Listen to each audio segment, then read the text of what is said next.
up, Fight World? Your boy Ego, and I'm back with some more boxing. Welcome, ghouls and ghoulettes. Let's do this on the Vampire Stream.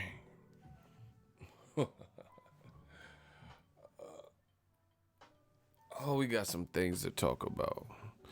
Eric, what's happening? What's good? There's some conversations in the boxing game, and y'all want to know what I think. Can't leave boxing alone. The game needs me. Make sure y'all smash the like button for the Vampire Stream.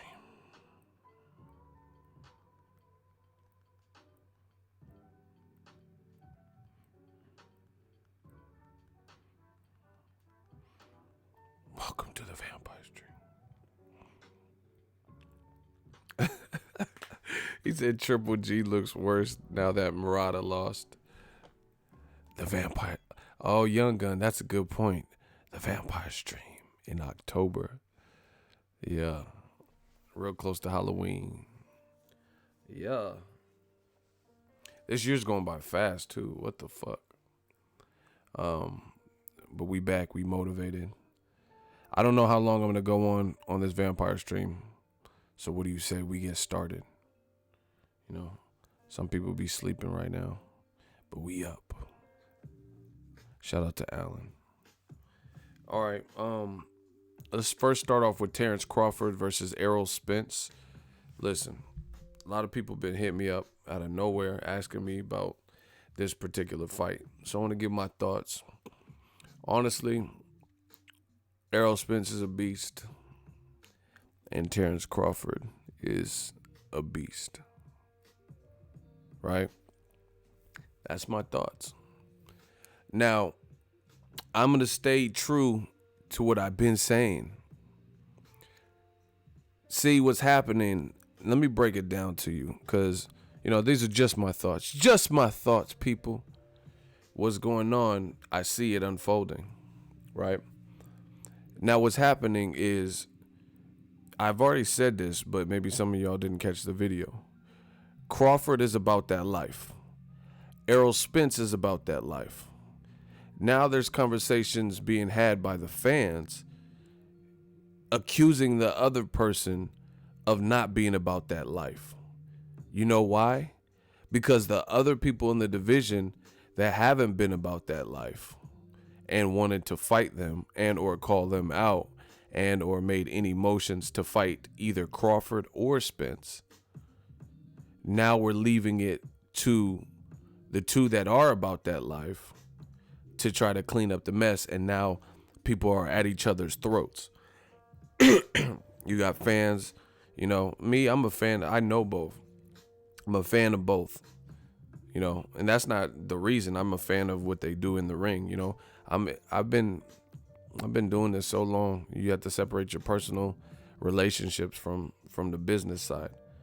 But realistically, Errol Spence and Terrence Crawford, I haven't really seen them duck no phase. Now the conversation's switching to one person's ducking the other.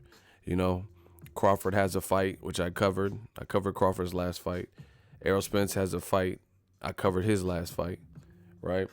And people say, oh, after the Benavidez fight, Terrence Crawford, I wish he would have called out Errol Spence directly. Now, he was asked about Errol Spence because the fight's brewing for sure. You know, I was there, you know. I have it. I posted a video. Crawford's like, yeah, you know, it's good. Just tell Al to call my people and let's talk about it. You know, and him and Bob can discuss it. But, you know, I'm down for everyone. You know, I've talked to Errol Spence and he's basically said the same thing. You know, so I don't understand where this narrative is coming from about either guy ducking either guy. And as far as I see it, neither one of them have done substantially more than the other to pursue a fight with each other for next. Am I lying? I mean, have you guys seen one guy pushing hard and sending contracts and then the other guy's just crumpling them up and throwing it away? Like, am I living in an alternate universe? That's a question, yo. Are y'all here? Are y'all up? Do I need to cancel the stream? Y'all listening?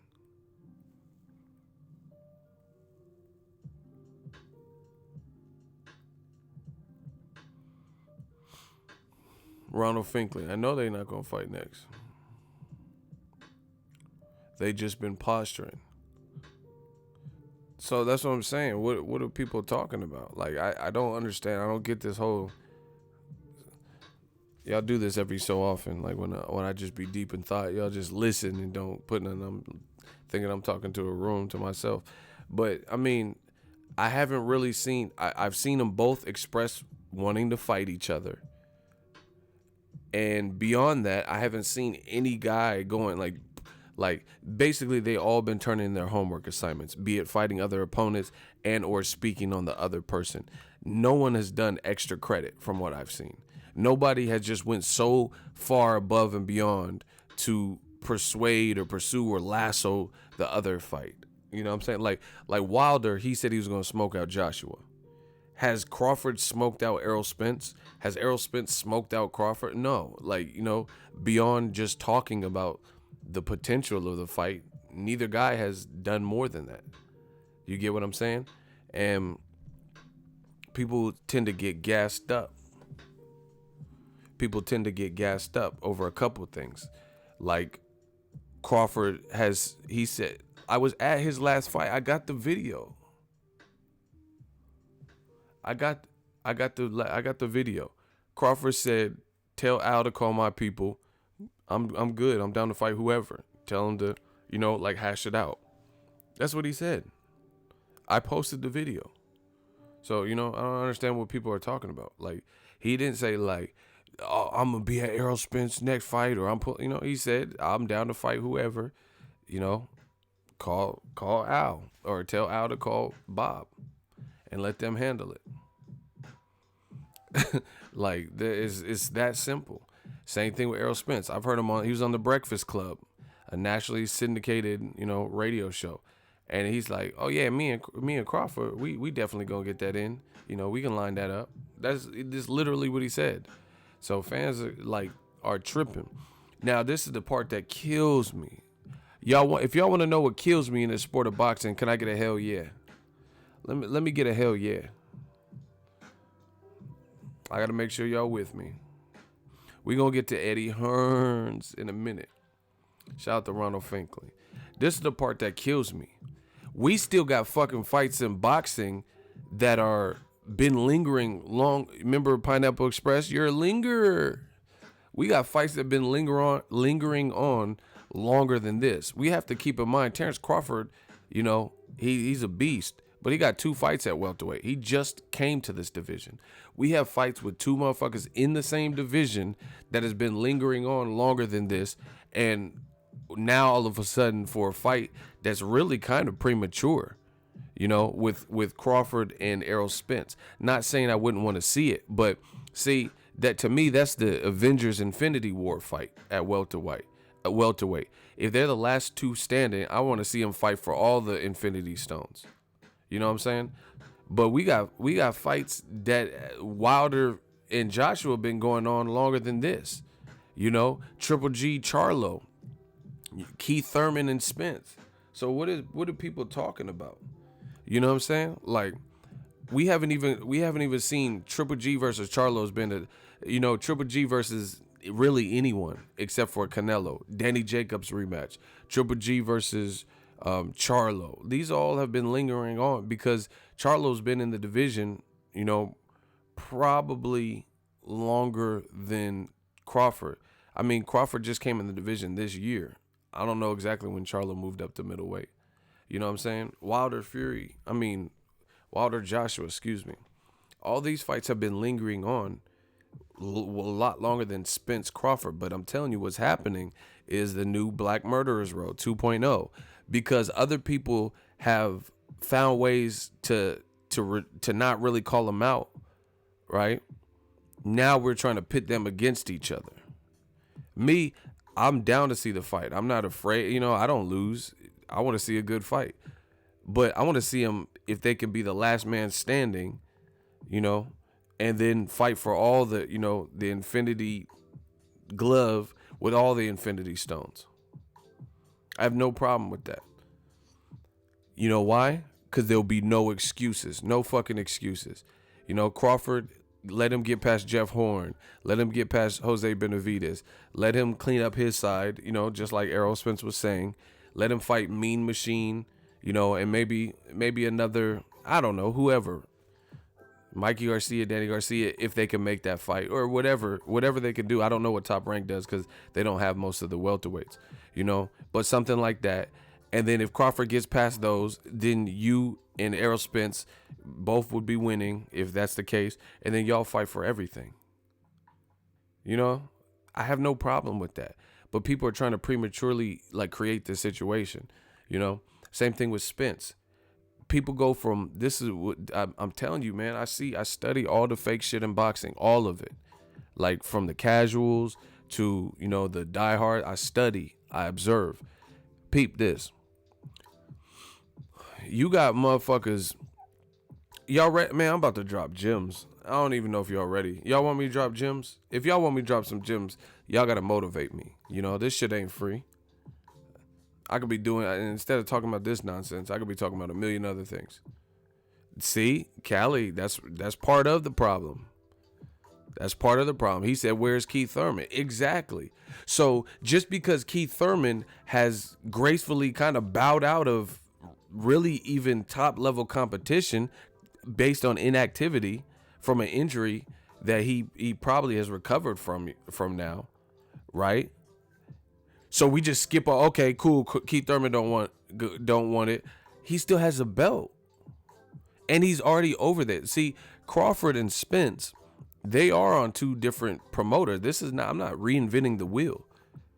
Crawford has been fighting on ESPN Plus or wherever the fuck Top Rank fights have been on, HBO before that, and Spence is with Showtime. Now, eventually, they're gonna have to get it done. Keith Thurman is on the Spence side. Sean Porter is already on the Spence side.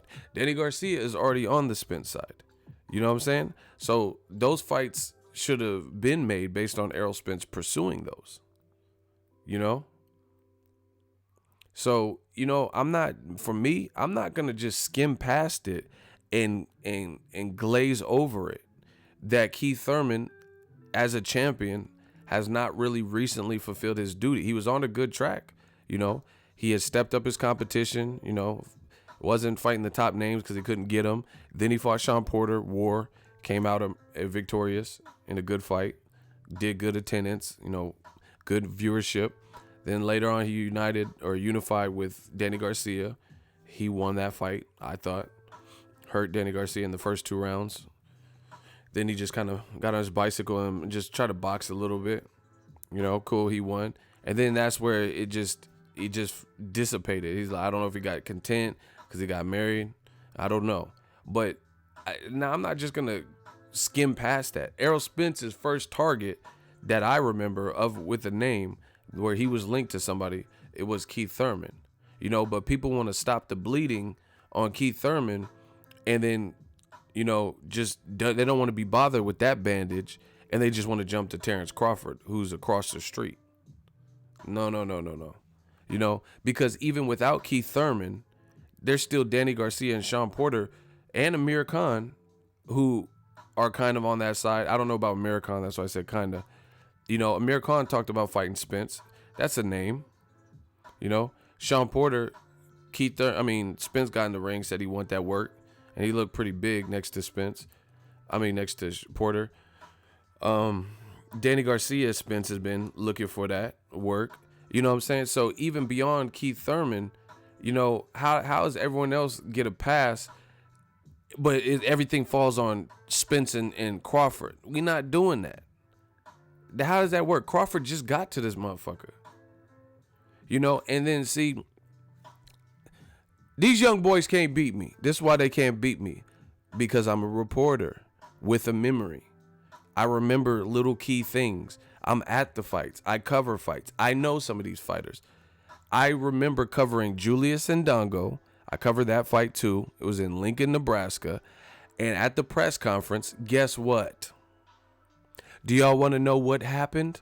at the press conference for Crawford versus Julius Ndongo when he was at 140 trying to become undisputed?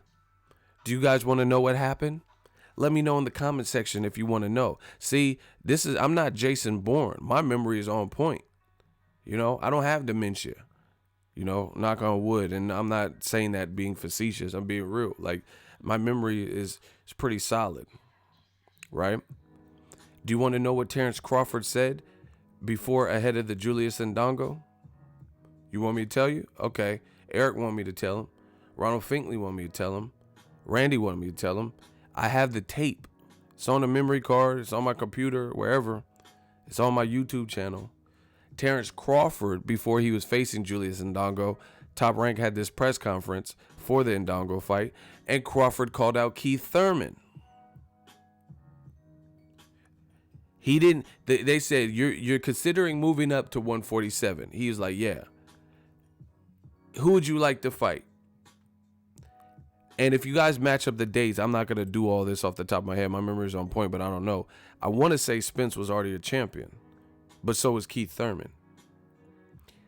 Terrence Crawford called out Keith Thurman first before he even called out Errol Spence, right? Or before recent, the buzz got. So that's what I'm saying. People just, Keith Thurman been a champion longer than Errol Spence, So we're just gonna glaze over the fact that 140-pound Terrence Crawford called out Keith Thurman, and that fight hasn't happened yet. You know what I'm saying? And then now people are saying Spence is ducking or Crawford's ducking. But Keith Thurman hasn't fought either guy either. So how does that work?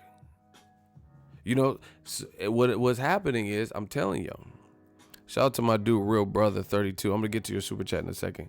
What's happening is the Black Murderers row. Because Spence is willing, Crawford is willing. There are two dogs in there. So now you just want to see the two pit bulls prematurely fight because they're about that life. And it's a good fight, But we can discount everyone else who hasn't fought. Sean Porter never fought Spence. Sean Porter never fought Terrence Crawford. Danny Garcia never fought Terrence Crawford. I'm not talking about the amateurs. I'm talking about as a pro. Danny Garcia never fought Errol Spence. Keith Thurman never fought either. So what is this topic of conversation about how Spence is ducking or Terrence Crawford is ducking? None of the motherfuckers have fought. So what are we talking about? Somebody please explain. And then, like I said, Crawford in the Ndongo fight called out Keith Thurman before he was even talking about Errol Spence. And that fight hasn't happened. So I get it. And people are getting gassed up. Like, because I'm not stupid. I cover boxing. Bob Arum did recent interviews, and he says Errol Spence Crawford could be made in 3 hours. There's no proof of that. There's no proof of that. And both, see, this is getting funny to me. Top Rank probably believes they have the A-side fighter in Terrence Crawford. So why wouldn't the A-side reach out to Al Heyman? Why are they saying Al Heyman call us? Why doesn't Top Rank call them? Same thing with PBC. If they believe Errol Spence is the A-side, why doesn't that A-side reach out to Top Rank? So to me, I don't really see this concerted effort from either person, from either side, to make that fight next, despite Bob Arum saying the fight can be made in 3 hours. You know what I'm saying? And this is the thing.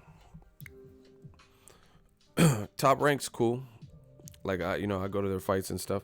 But they've also done what other promoters have done, where they have like little trickery with words. Like when they had Pacquiao, for example. Just a quick example. They would link Pacquiao's name to all these incredible fights that people wanted to see Pacquiao in. They'd be like, oh, Bob Arum would do these interviews and say, oh, Manny Pacquiao, he might fight Lucas Matisse. I'm talking about years ago when Matisse was at 40. He might fight Ruslan. He might fight Floyd. He might fight Broner. He might fight Mikey Garcia. He might fight Danny Garcia. He might fight Amir Khan. All these brilliant fights for Manny Pacquiao. And he fought none of those guys except for Floyd. And that was because it was worth so much money. And it took 6 years to actually fight. But he didn't fight Khan. He didn't fight Broner. He didn't fight Lucas Matisse back then. You know, he didn't fight Danny Garcia, Mikey Garcia. He didn't fight most of those people to this day except for Lucas Matisse, who ain't done shit at welterweight. But whatever. But I'm talking about old interviews, you know. Oh, yeah, we're considering Pacquiao versus Spence, you know, Pacquiao and Thurman. And then, yeah, Thurman's an option. And then he didn't fight none of them. You know, so I'm not, we'll make it in 3 hours. I'm not sold on that because Pacquiao would end up fighting Chris Algieri, Brandon Rios. I mean, if you said Pacquiao versus Ruslan Provodnikov at the time, who arguably beat Chris Algieri and has more power, that and his old sparring partner with Pacquiao, I would have rather seen Pacquiao Ruslan Provodnikov just because it's a puncher's fight, you know. A lot of people want to see Amir Khan versus Pacquiao or Broner back then versus Pacquiao, and then he was fighting Jesse Vargas. Or he would fight, you know, whoever else he wanted to fight. You know, Tim Bradley 3. So you guys got to be careful with what you hear from camps and trainers and promoters because it's not always, it sounds good on camera, but it's not what's going on behind the scenes clearly because how come I was predicting, I was like, I guarantee you Pacquiao don't fight Danny Garcia next. It's probably going to be Bradley 3. Boom, it's Bradley 3. So, you know, I'm not sold that Crawford Spence can be made with network promotional contrast and Cold Wars and different networks and stuff in 3 hours. Shout out to Real Brother 32. We got to get to this money. $25 super chat. It says salute to the livest live stream on YouTube. We done the livest gates. Ego, salute my G. You've been holding us down, and oftentimes we take your talent for granted. Continued success and blessings for all that you do. Ego's Army. Salute to my G's and all the Ego Army. I appreciate y'all, man. We get into this work. I appreciate y'all and thank you for noticing. Shout out to you. But, you know, I mean, I don't think Spence, you taking the wrong two motherfuckers. I don't think Spence or Crawford. I've been around both of them. I don't think either one of them are afraid, like shaking in their boots, piss coming down their leg. I don't think either one of them are afraid. I think they're both highly competitive. Like, you know, I've been around Errol Spence when Mikey called him out. You know, Mikey called him out, and he was like, "All right, Mikey get to smoke. Was good." Like that's Spence's attitude. Same thing with Crawford. You seen it yesterday when Crawford not ran up like that, but you know, was talking to Robert Garcia. He's like, "I'll knock your brother." He told the man's brother in front of his face, "I'm gonna knock out your brother." You know, so you know, people need to stop with this black murderers row. They want to and see. I'm trying to tell y'all how this game works. You know, I'll be joking around like the black channels and shit like that. But a lot of times what they try to do is divide and conquer. And that's what they doing to some of y'all. Because some of y'all that is throwing gas on the fire, some of the people in the comment section throwing gas on the fire, they want to see the conversation and the argument between Terrence Crawford and Errol Spence. They want the black channels. They want black fighters to be at each other's throats and the fans of them to be at each other's throats. So you guys are, they fell for the mousetrap. Y'all are falling for the trap. Divide and conquer. But see, me, I'm always been an independent thinker. I don't need someone to think for me. I don't give a fuck if everyone's against me. I don't need that. I don't need people to think for me. I know what I've seen from Crawford, and I've been happy with it. I know what I've seen from Errol Spence, and I'm happy with it. I can't wait until they fight. I think it's a great fight, but I do think it's kind of premature. Let us fight for all the Infinity Stones. You know, why not? So I don't have a problem with let me clean up my side of the street because I don't want excuses. I don't want Crawford just got to welterweight or Errol Spence was this and that. Let's see them continue their journey, see if they can get past other people, because these are the guys that most people, I would say, have 1 and 2 until they fight. So, I have no problem with something like that building up. You look at heavyweight. See, I tell you, a lot of motherfuckers want to be like new media, but they can't because they don't think like new media. Their logic, they try to apply the same logic to shit that's not the same. Deontay Wilder and Anthony Joshua are the last remaining motherfuckers at heavyweight. So yes, you'll see me pushing for that particular fight because it's a fight for undisputed, and it's a fight that makes a lot of money right now, and the fans have been waiting for that fight. Like I told you, Wilder called out, I have a video, he called out Joshua 2 years ago. 2 years ago. You won't have the conversation that, from what I can remember, from Spence and Crawford, where Spence and Crawford were heavily talking about fighting each other or calling out each other's name 2 years ago. You know why? Because Crawford wasn't even in the same division as Spence. So that's the difference. People try to make it the same. And like I said, the Black Channel is a lot of divide and conquer. They're happy that the conversation is between Terrence Crawford and Errol Spence. They want the bickering to be about that, because a lot of these motherfuckers, they don't care who loses. Because some of the comment. Now, I'm not saying everyone in boxing is racist, so don't say no stupid shit. But some people in boxing are race motivated, because the same motherfuckers who was arguing in the comment section, some of them about Terrence Crawford and Errol Spence, asking for their opinion if Triple G should fight Charlo. And then see, you'll get a whole different fucking attitude from them. Ask if Canelo should fight Danny Jacobs or Charlo, and see if those same motherfuckers is all of a sudden about it. I've studied this game. I promise you that. So people pick favorites based on a variety of different, whatever their criteria is. Ask the same people that are talking about Terrence Crawford and Errol Spence. Ask, they're about it. That's cool. And they're pushing for the fight. Let's see if they're pushing for Canelo to fight Charlo next after Rocky Fielding. Let's see if they're pushing for Triple G to listen to the WBC orders, right? The WBC orders and fight Charlo. Let's see if they're pushing for Danny Jacobs if he beats Derevyanchenko to get a rematch with Triple G or a fight with Canelo. Or Demetrius Andrade, who's a brand new champion at middleweight. Let's see if they're pushing for Canelo to fight Demetrius Boo Boo Andrade in May. Let's see that. Let's see if the same people, because sometimes it's a regional thing. Let's see if the same people that are about it with this Crawford Spence shit, ask them their thoughts on Dillian White versus Luis Ortiz. See if they want that fight. See, so for me, when I listen and talk to strangers in terms of boxing, I gotta know your whole. I need to know your outlook on boxing, multiple fights.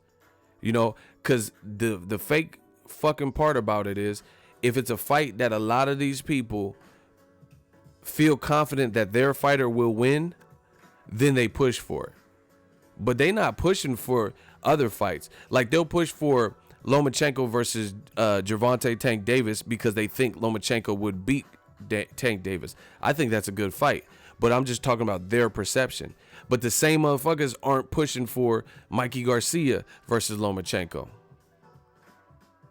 which is also a reasonable fight. Tank and Loma ain't even in the same division anymore, but Mikey is. So I got to know what your outlook and your thought process on the scope of boxing, because more often than not, over here we keep it consistent. Crawford versus Spence is a good fight, but Mikey Garcia versus Lomachenko has been a good fight and has been talked about longer than Crawford, longer than Crawford and Spence, Same thing with Keith Thurman. How's it that Keith Thurman and Danny Garcia and Sean Porter, they don't have to fight Crawford, they don't have to fight Spence, but we rushing Crawford and Spence to fight each other? Just explain this to me.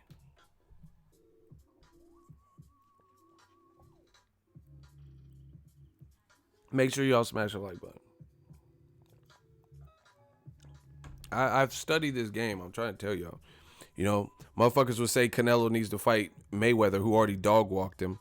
Mayweather needs to move up to Canelo's weight when the motherfucker's fighting at 168 now in his next fight.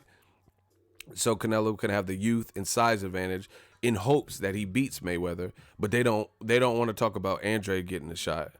You know, go watch, just go to people who covered Andrade fight yesterday, and Andrade said he'll whoop Triple G and he wants Canelo. And then go look at the likes and dislikes.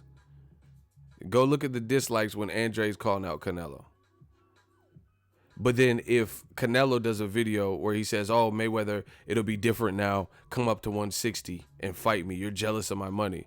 Then all of a sudden, the like to dislike ratio all of a sudden changes. You know, so I don't believe a lot of boxing fans. Straight up, I don't believe them. I don't think they're being equal.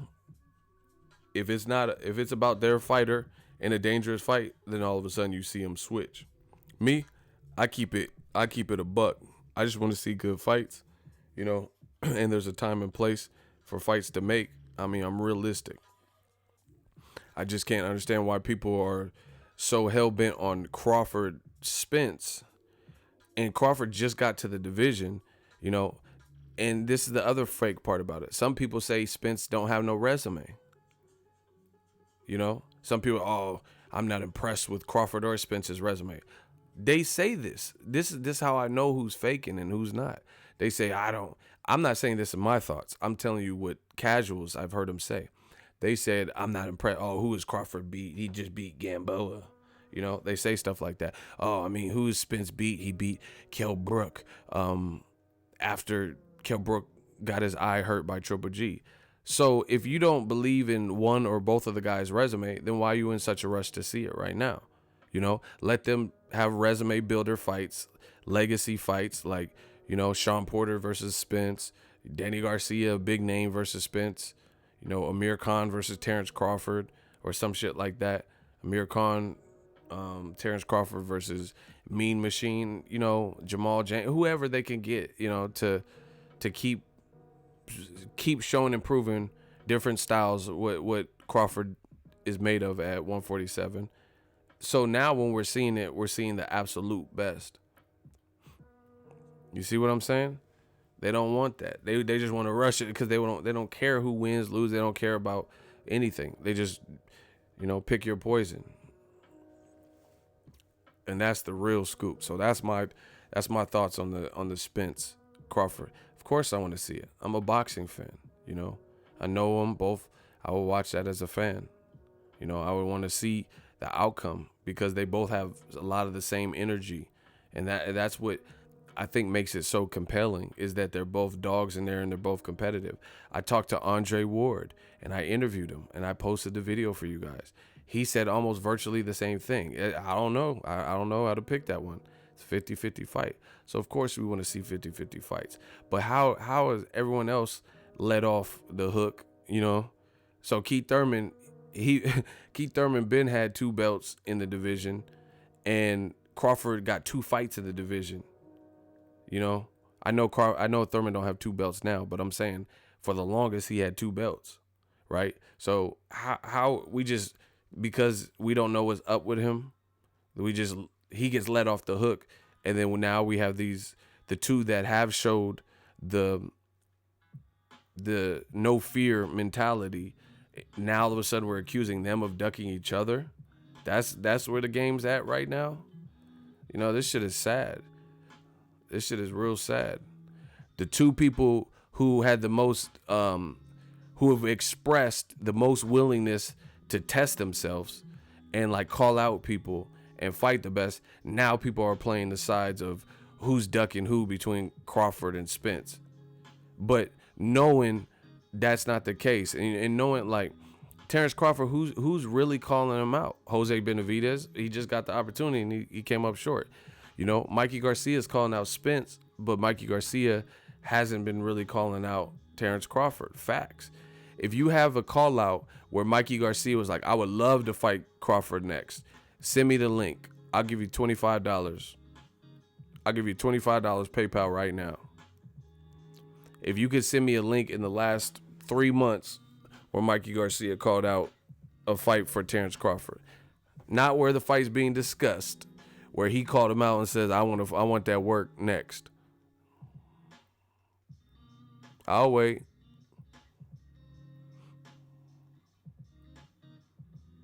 Are you guys still there? Are you guys gonna send me a link or what?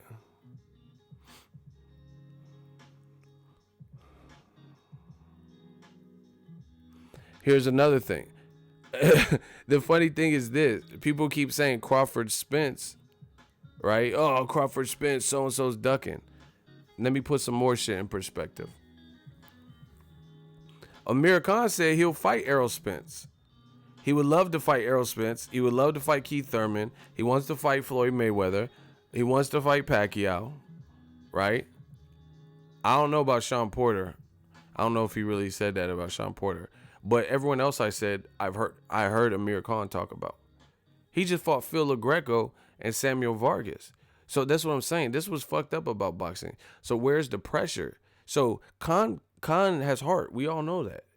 Khan called out. He said, "I'll fight Spence. Oh, I do good. I do real good with southpaws." But people overlook that because maybe they don't want to see the fight or they think they know what will happen. But how, Amir Khan says he want to fight Kell Brook. This shit still ain't happened. So, if anything, this is a problem with boxing than anything else. Listen, let me know when Amir Khan has fought any of those guys that he called out. Mayweather, Pacquiao, Spence, Thurman, Kell Brook. He talked about it, but he ain't fought none. When's the date? What's Amir Khan's next fight? Fight one of them. Give me the date and the venue. We're going to play a little game. Date and venue.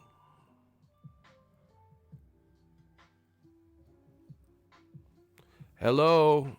Date and venue. Give me the date and venue of Amir Khan's next fight where he's fighting one of those people he just called out. One of those top guys that I just listed the names of. Date and venue. No one knows. Yeah. See? That's the same thing with Mikey Garcia.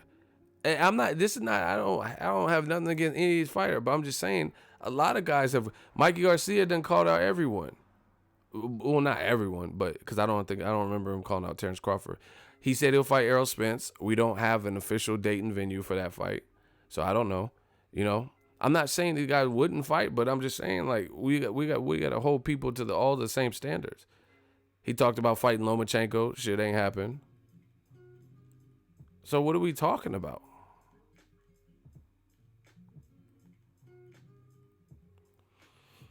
Y'all let me know.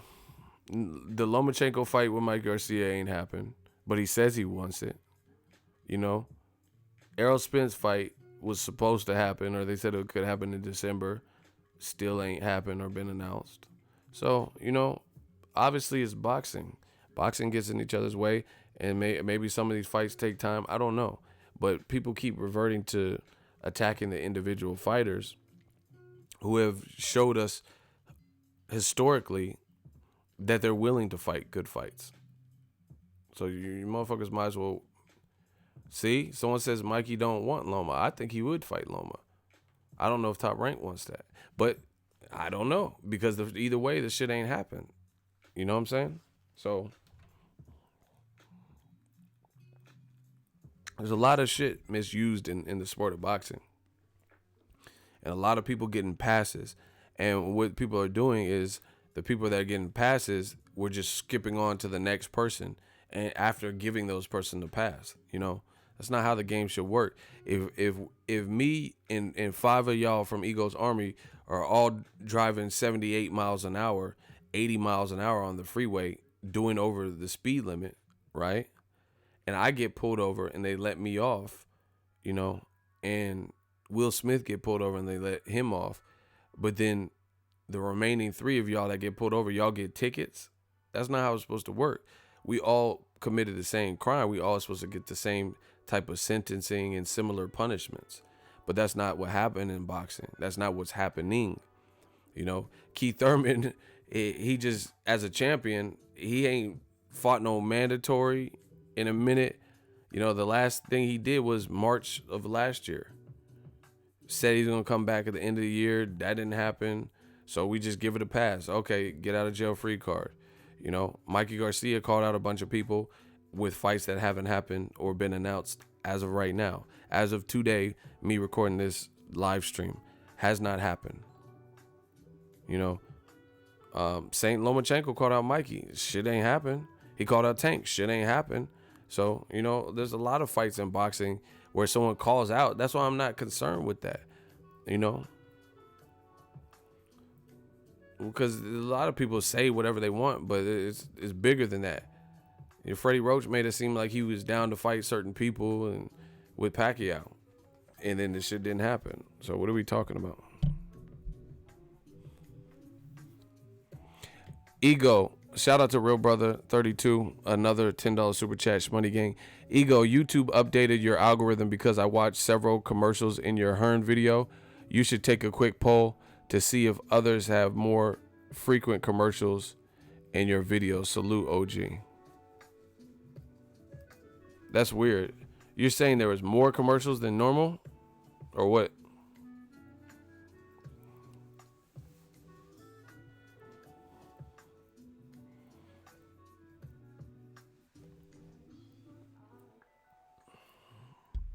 Can you get my short take on ducking, what it means? I mean, I didn't think there was just levels to ducking. I think ducking is when it's abundantly clear that someone was offered a fight and they chose another route. That's what ducking is. When it's logical and it makes sense, the fans are requesting it, the opportunity is there, the space and opportunity is there, the date's there, and then there's like excuses made. Oh, this person's a runner, or he doesn't make money, and we know it when we know it's not true. So that's pretty much what ducking is to me. Ego getting that bag, getting to that bag, man. You know how we do. But, you know, I just feel like when it's abundantly clear that the fight could get made, but it's not getting made, and it's, you know, traceable. We could see some things in the negotiations that, you know, didn't make sense, didn't really add up.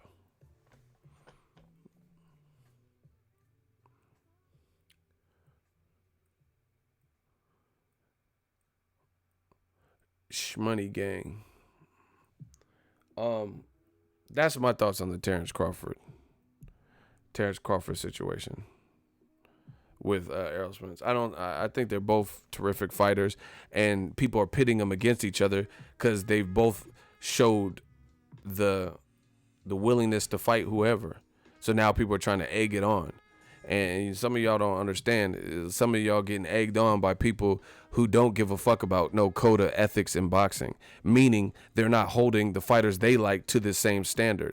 Divide and conquered. And some of y'all are too foolish to see it, and you just go with it and then jump on sides and, oh yeah, Crawford, he will beat that ass. Oh, Spence is ducking. Oh yeah, Spence. You know, I'm not doing that. I'm not doing it because I see the plan. You know, there's people like, some people, this is what's wrong with the internet. Some people shouldn't have a voice. You know, like Ariel and the Little Mermaid. Some people just shouldn't have a voice because they're not consistent. Like, it'll be people like, oh, Errol Spence, that's right, he's ducking Crawford. Okay. And then you go through their repertoire of how they look at boxing. They're okay with Dillian White not fighting Luis Ortiz. They're okay with Joshua not fighting Deontay Wilder and making up all these excuses why the fight shouldn't happen. You know, they're okay with Canelo fighting Rocky Fieldings forever. You know, they're okay with Triple G not fighting Charlo even though it got ordered. So we're not playing that. We are not playing that game. I see how they move. So until I have a firm grip, like if you just all across the board want all of these fights to happen, I respect that more than anything, because you just about that life. You just want to see them all happen, premature or not. But I'm telling you, a lot of shapeshifters in this bitch, and majority of the people aren't doing that. You know, because they'll do it like if it's Rondo and Chris Paul, right?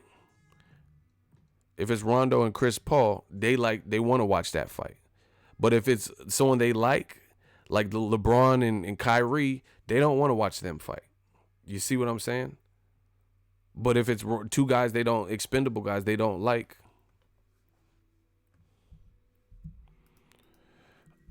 Man, let me get to this bum ass dude, Nathan, trying to come for me. He says, you on that bullshit as always, trying to please your subs. I'm not trying to when have I ever tried to please anybody but speak my mind? Your narrative, tell the fucking truth. How you gonna tell me what my narrative is? You this is gonna be a short hot seat. I could tell. You know, Nathan Davis. You named after a hot dog, bro. You can't beat me. Come on, Nathan. So what didn't I tell the truth about? Yeah, exactly. What's your narrative? And see, these dudes be telling on themselves and they don't even realize it. His comment says, initially, you on that bullshit as always. So, as always, that implies that you always watch my shit. So why do you keep coming back, bruh? Like, why do you keep watching my shit if I'm on bullshit? You see? You see how this doesn't make sense? You see how it doesn't add up? They tell on themselves and they don't even realize it. You on that bullshit as always with your bullshit narrative. Then why do you keep coming back for more bullshit narratives? I watch all the media in America. You a bum in America. Strike one. Hurry up. You know, why? So why do you watch? Okay, so if you watch something and it's a bullshit narrative and it's bullshit, why are you watching me though?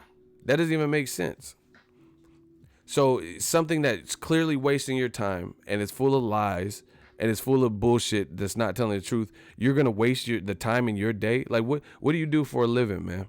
Like what type of job you have? Because me, I don't have time to waste. So if I know something's gonna waste my time, I just don't partake in it.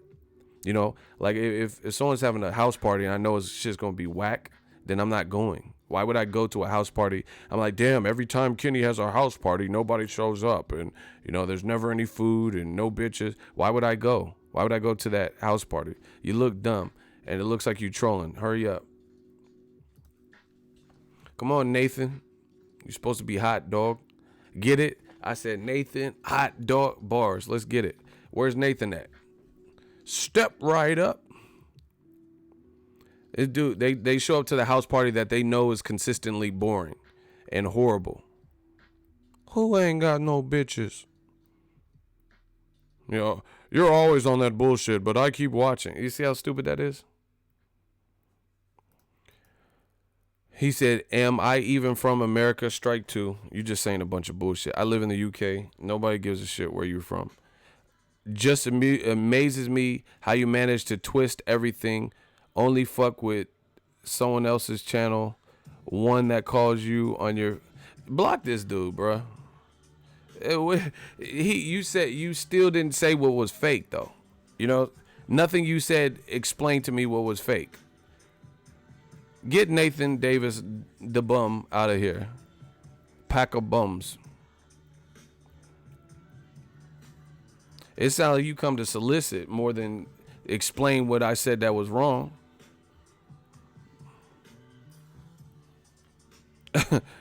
He said, "Oh, you're always twisting some shit." But you come. Listen. Do you want to know how stupid Cuz was? I'm gonna tell you. Listen, I really feel this. I mean, I know some people will be like, "Shut the fuck up, yo, you're lying." I really feel like I could have been a lawyer if I wanted to, because I listen, I observe, and I interpret, mix it up. Here's what he said. You know you done fucked up. Nathan Davis, right? Nathan Davis said, you're bullshit. You're always on that bullshit. You're unreliable with lies. And I said, then why are you watching? He responded, I watch all of the media. So, like, you're no different. I watch this shit. I watch all American media, right? Cool. So that explains why you would watch some stuff. And I was like, that still doesn't make sense to me, because if it's a waste of your time, it's a waste of your time. That's why I was like, what do you do for a job where you have that much free time to check out all of American media to see what they're doing, especially people you know that are bullshit. But here lies the part where it all comes together. He claims he wastes time on my channel that he knows is bullshit because he watches all American media, including mine. But then in his follow-up, he says, your shit sucks, fuck you. That's why I only watch another channel. Wait. You said you watch all of American media, and now you're name dropping another channel and saying, guess what? I only watch that channel because your channel sucks. So which one is it? Either you watch all of American media, as you just said in your second strike, Or what you said in your third strike was accurate, is you don't watch all of American media. You only like this other channel from America because they tell you what the truth is, and I'm full of shit and I twist it. You see? It doesn't make sense. That's what I'm saying. That's how I know these fuckers are lying. It does not make sense. You say you watch all American media, including me, and then you said, "Oh, all you do is twist it. That's why I like this other channel. I don't watch your shit." Okay, moving on. See, the first kill is always the hardest. You know, first time you kill a man, the other ones come easy. And we've been doing this so long, you know, this should be easy for us, yo. This should be easy. They can't even get their lives in order. First, they watch my channel only because they watch all channels in America. And then he switches and say, you twist the truth, so I don't like your channel. I don't watch your shit. Okay. Another one bites the dust.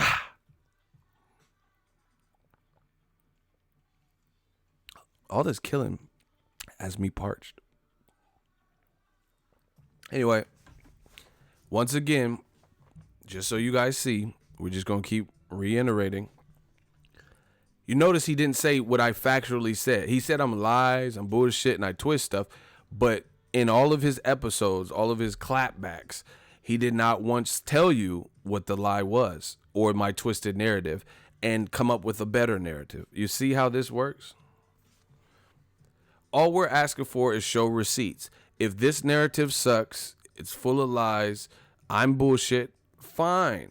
But the fans want to know your narrative. That's not bullshit. That makes more sense, logically.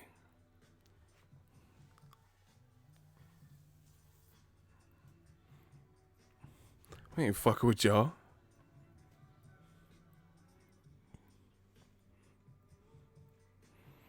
Yeah, I'm nothing like Fox News. That was stupid. And you know what the funny thing is?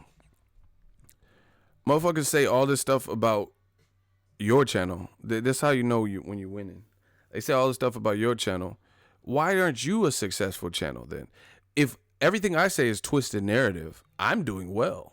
You know, Ego's Army, we're doing pretty good over here. You know, actually really good. This is actually my best year on the platform, you know, on YouTube. So if you got all the answers, your channel should be popping. But they never do it. They can't do what I do, you know? Or they say, oh, you fucking suck. But, you know, Sean Newton, he's the one. Okay, that's great. Then he should be doing better than me, right? Sean Newton, Fig Newton should be killing me, right? Because he's telling you everything you want to hear. Looking shaky, baby. Looking shaky, baby. Look at A Boo Boo. He had one sub. That's funny. That's what I'm saying. Like, that's how you know. See, men lie, women lie, numbers don't. You know, and I'm not saying it gets a little tricky. Sometimes someone could be popular and not necessarily be talented. But in boxing, it's a small niche community. You know, you have to pull your weight. I've never seen someone who is like wildly successful in a niche sport like boxing if people didn't enjoy the content, you know, like someone who's just bunk like all the way around. So whatever. Anyway, moving on. That's my thoughts on Crawford, Spence. I don't think either guy's ducking either guy. I think it will happen, but it'll happen eventually. And like I said, unless you have some solid proof, you know, screenshots of emails and contracts where one person has really done above and beyond what the other person has done, then I'm not really concerned about it. You know, there has to be, like, how did anyone duck but Top Rank asked, they didn't get, you know, Todd DeBuff and stuff sending any contracts to Errol Spence and Heyman, you know, and to my knowledge, Errol Spence and Heyman haven't sent no contracts to Crawford. So who's ducking who? It sounds like neither team has really motioned to do it, you know, because really when both teams want to make the fight, then what would be the problem? What would be if the fighters want to fight and the teams want to fight? Then what would be the problem? Why wouldn't, you know, I guarantee you when Bob Arum reached out and says, hey, we want Terrence Crawford versus John Molina, the fight was made pretty easily and seamlessly. You know, John Molina's a warrior, nicknamed the Gladiator, so he's down to fight anyone. Crawford's down to fight anyone. They had the date open, you know, Top Rank hit up Al Heyman, or Todd DeBow or whoever, and this shit was made, you know. The bigger fights get a little bit more complex. So that's my thoughts on that.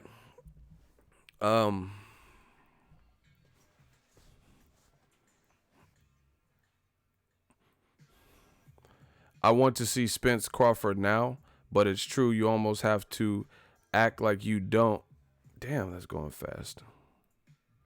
Act like you don't want the fight to make it more balanced for the guys on the Black Murderers row. Listen, if they fight in 2019, I'm watching it. You know what I'm saying? But I'm just saying, how are we still ain't got Wilder Joshua. You know, we ain't got Luis Ortiz, ain't got no shot. Well, did we forget all of this? And now a fight that's like all but Crawford moved up. I covered Crawford versus Hearn. I covered Crawford's last few fights. I know I covered at least his last 2 fights.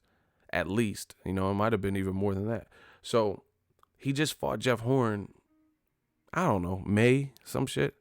Summertime, something like that. That was his welterweight move up. Motherfuckers is already talking about the other guy that people think is the number 1 in the division. You know, meanwhile, Keith Thurman been in the division, even fought as high as 152, 153, got a stoppage, was relevant before Errol Spence was relevant, and he don't have to fight Spence. We just, because his injury, you know, we took his doctor's note, and then we just good moving on to the next guy. You know, because Danny Garcia has 2 losses to top shelf guys. You know, he don't have to fight him. Sean Porter's a new champion, and you know, he don't have to. This doesn't make sense to me. Sean Porter in the amateurs, he fought at 165. You know, he's been at 47. He flexed his weight for Broner. So how is it that those fights haven't even been made, but we're bickering between Crawford and Spence, who have otherwise shown us that they were down to fight anybody?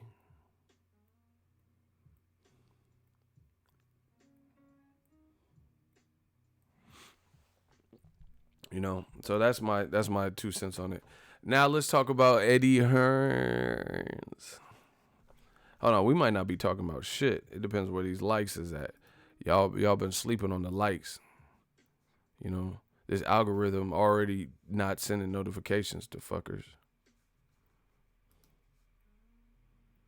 Yeah, we got to get them likes up. Like, this is listen, I'm just going to cut out the streams or do one every other day. Like, we got to get this shit together, you know? Everyone's commenting, so I know people are in here. And people are having healthy boxing conversation, but they don't want to hit the like button or they forget this like the last thing. That can't be the case. I'm trying to tell you. I'm trying to be as I'm a straight shooter, steak and potatoes. I'm telling you exactly what it is. This YouTube algorithm already be fucking with, you know, not giving people notifications and stuff. So if you want the streams to continue, you know, at this rate, then it has to be an automatic thing for y'all to hit that like button. You know, we sitting up, we have 300, 400 people, and then I look at the the likes, and it's like 50, 52, 56. But there's all these, nah, we can't do that. You know, because if it comes down to it, you know, I could just do regular edits more often, and it saves less time. You know how much in an hour and a half, you know how many edits I can get done, you know, in 2 hours? Y'all gotta help me on that. Anywho, Eddie Hearns, like, I'm just getting tired of this shit, to be honest. Like, tired of the politics in the game. Like, not tired like I'm not covering boxing, but I'm just saying, like, tired of talking about certain shit. This is Eddie Hearn. Boring. Oh yeah, I want 60. Mate, fuck off, mate. You ain't earned $3 million. Fuck's sake. I mean, a raw beans over here. You could walk up any city, any high street, any town in the world and ask anyone who Deontay Wilder is. No one's got a fucking clue. He ain't even going to do 300 buys on pay-per-view. On Showtime. You're not 60 for you idiot. Fucking, don't waste our time. Don't use Joshua's name to try and gain profile and publicity. Fucking waste of time. Wasting my life. Wasting all the talk. Okay. Eddie Hearn, it seems like the pressure is getting to him because that was more like, I don't know. That rant or whatever, that seemed out of character, like just continue. Oh fuck, get the fuck out of, fuck off. Oh my gosh, oh, you're wasting our fucking time. Like that seemed like out of character, and that's what happened when someone's out of character. That's how they might be under stress or duress or pressure of some sort, and that's what it seems like. But let's unpack what he just said. I don't know how well y'all heard it. I made a video about it, so if you want to hear it with better clarity. I mean, just what he's saying is so ridiculous. He's saying that don't waste our time. Because bottom line, let me give you the backstory. Backstory is this. Wilder did an interview, and I guess he says, if I beat Tyson Fury, I want 60-40. But, I'll probably settle for 50-50, but I really deserve 60-40.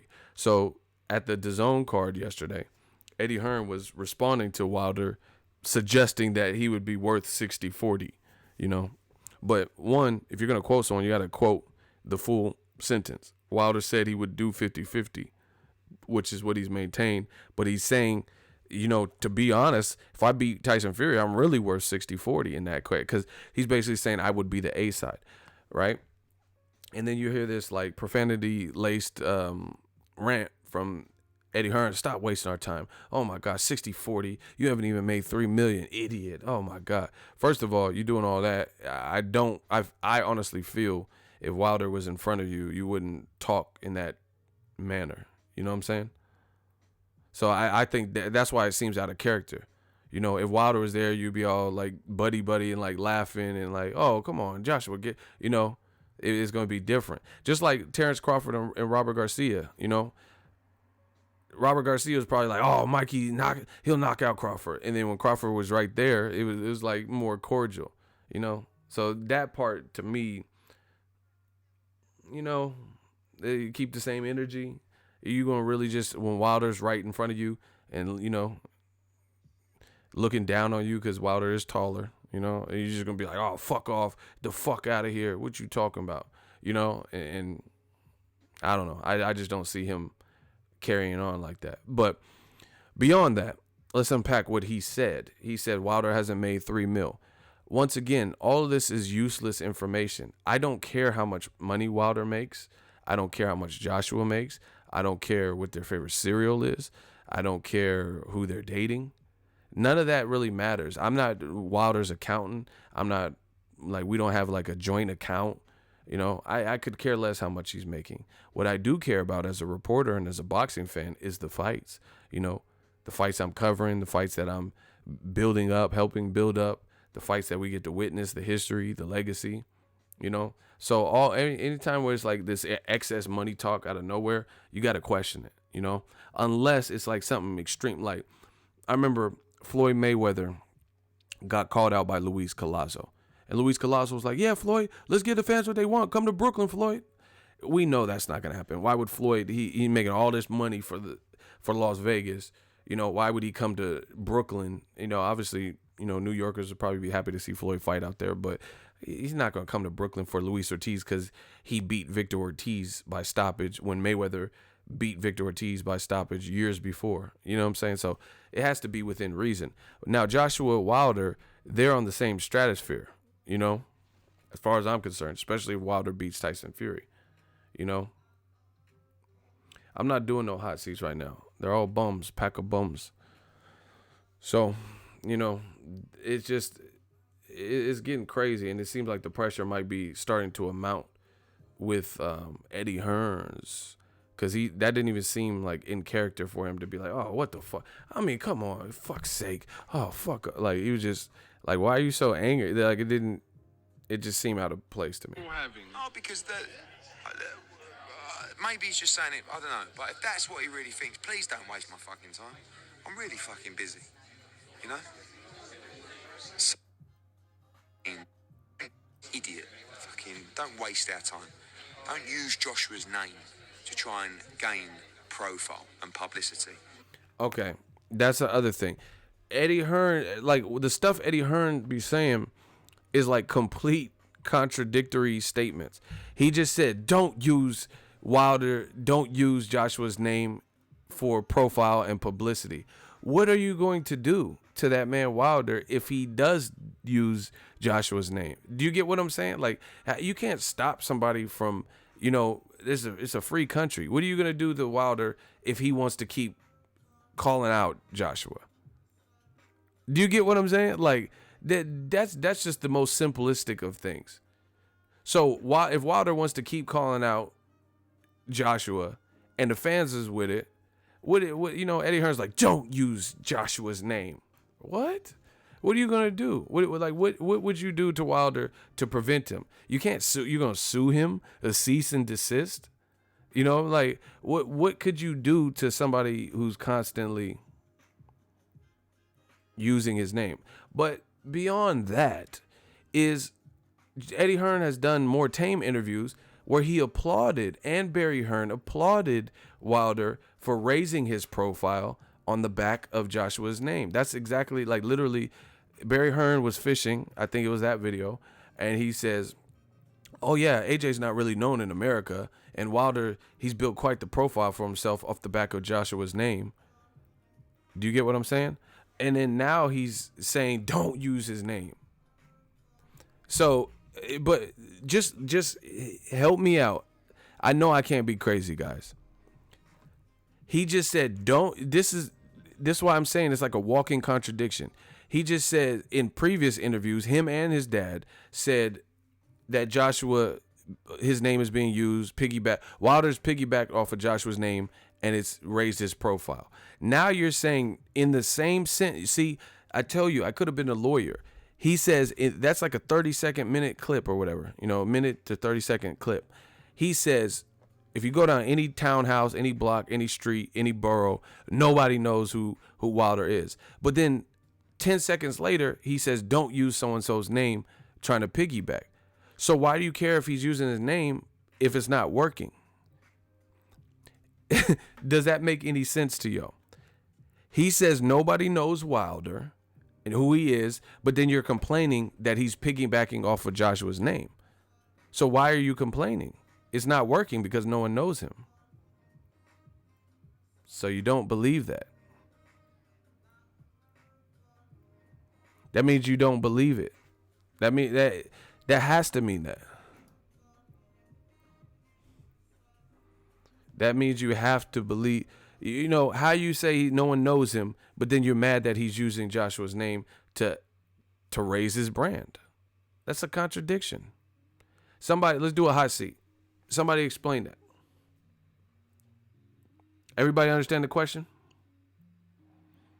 How can you say nobody knows who Wilder is, and then 10 seconds later say, stop using Joshua's name to raise your profile? I thought he didn't have a profile and nobody knows him.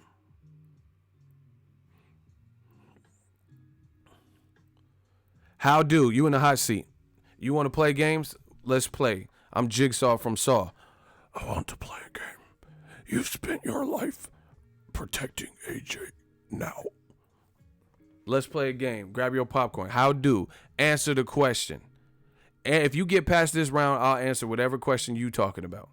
Get past this round. I want to see it. I want to play a game. How are you going to say nobody knows Deontay Wilder, but then get mad 10 seconds later that Wilder is boosting his profile on the back of using Joshua's name or piggybacking off of Joshua? How do those statements, how do they correlate and make sense? If you get past this round, I'll answer any question you have. Someone said butter, anyone? Y'all funny. Y'all funny. Yeah, grab your popcorn. We got a hot seat. So you understand the question, right? This is one interview. This is like a minute at best, a minute, because on Instagram, you can only put a minute long clip. So it's a minute or less. You go from saying nobody knows who Wilder is. If you go to any block and ask him who who Wilder is. No one's going to know. But then you're mad that Wilder is building his profile on your fighter's name. How do those things make sense? Either they don't know him, as you first said, or they do know him and he's getting bigger because he's using Joshua's name, which is your second statement. Let's get it. Let's hear the bullshit. Because he didn't mean literally nobody knows him. He meant not many, and I think you know that really. That's not, no. You see how they try to back off the blocks? This is what this. I'm to play the quote. Hold on. We gonna kill this boy a cappella. We gonna kill him a cappella. That's not what he said. See how they try to make up their own fake ass interpretation? He says if you go to this street, listen. I want 60 for mate. Fuck off, mate. You ain't earned $3 million. Fuck's sake. I mean, a raw beans over here. You could walk up any city, any high street, any town in the world and ask anyone who Deontay Wilder is. No one's got a fucking clue. He ain't even going to do 300 buys on pay-per-view. So he said you can go up any street, any city, any town, ask him who Deontay Wilder is. No one's got a fucking clue, and he ain't going to do 300,000 with pay-per-view buys with Tyson Fury. So strike one. That's not what he said. He didn't say what you just said. He says you go up to this block, this borough, this avenue, this city, this state. No one has a fucking clue who Wilder is, and he ain't even going to do good pay-per-views versus Tyson Fury.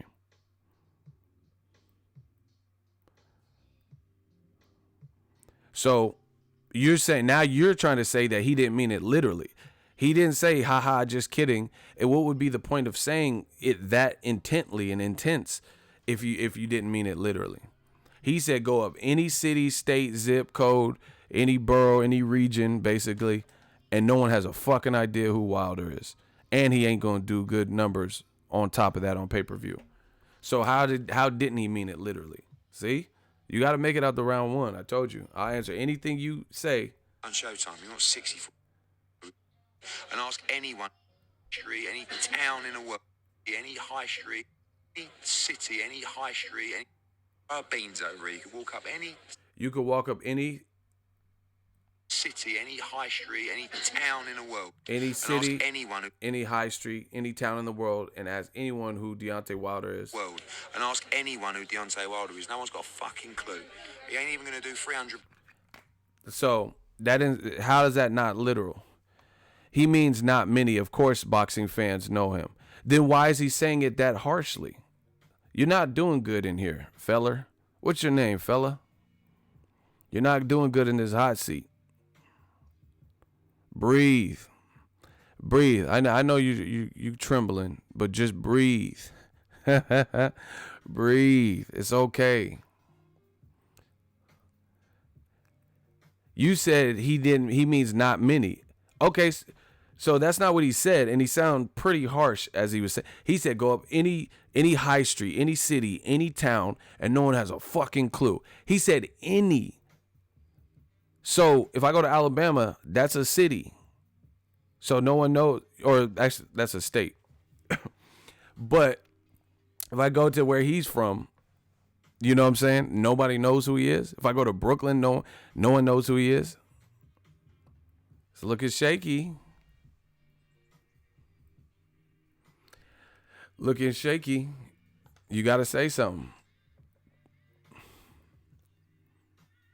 He said you can go through all these different places and no one has a fucking clue who he is. And now you're trying to minimize it and say, oh, he didn't mean it like that. Then why did he say it like that?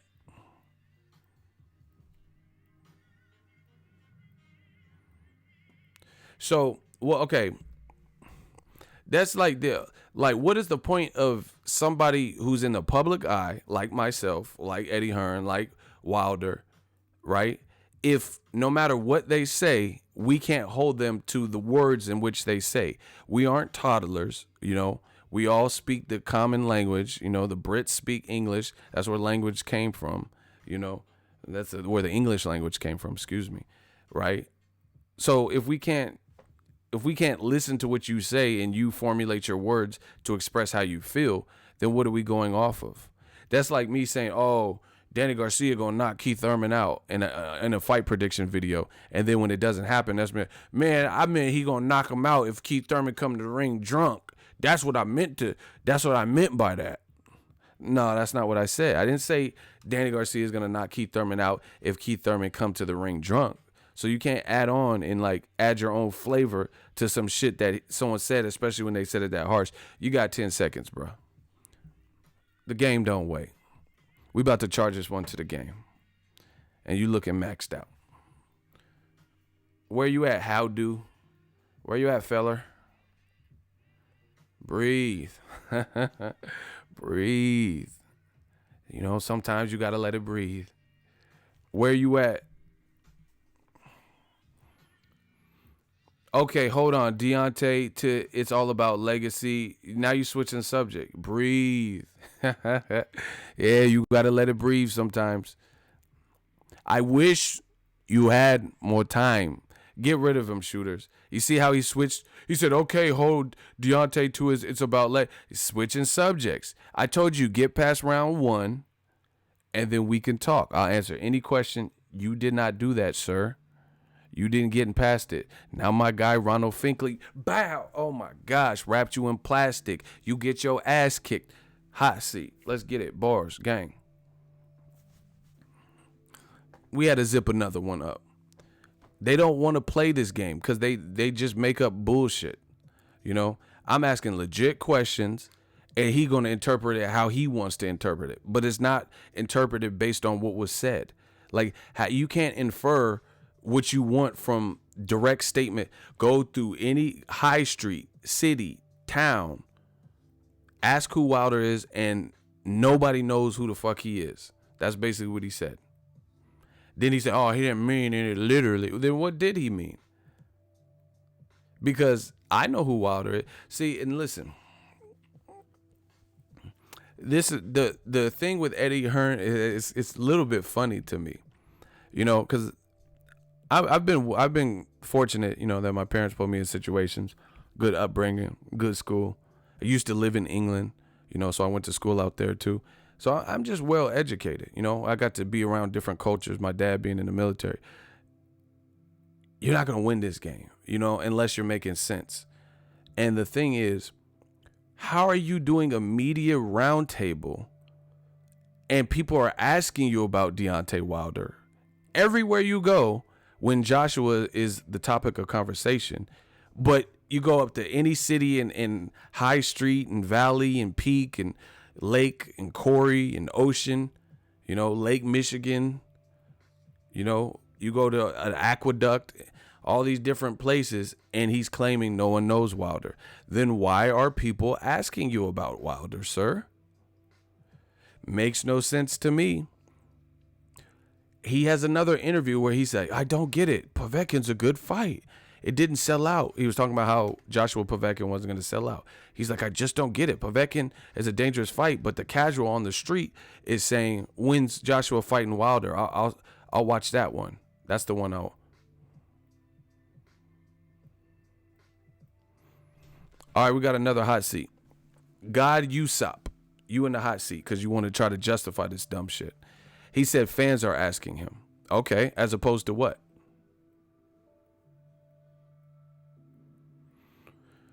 You in the hot seat. Okay, so you're saying that boxing fans are asking him. Okay, so who is he suggesting that we talk to?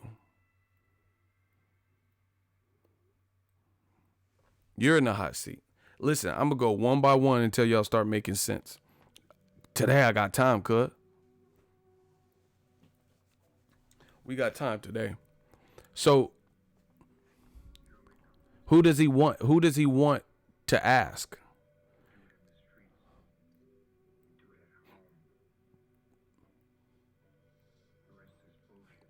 Yeah, I know. People talking about IG followers. I don't care about that. You could pay for that, you know, if you really wanted to. Like, if someone has 7 million versus 1 million, I don't know. I don't know how many of that's organic.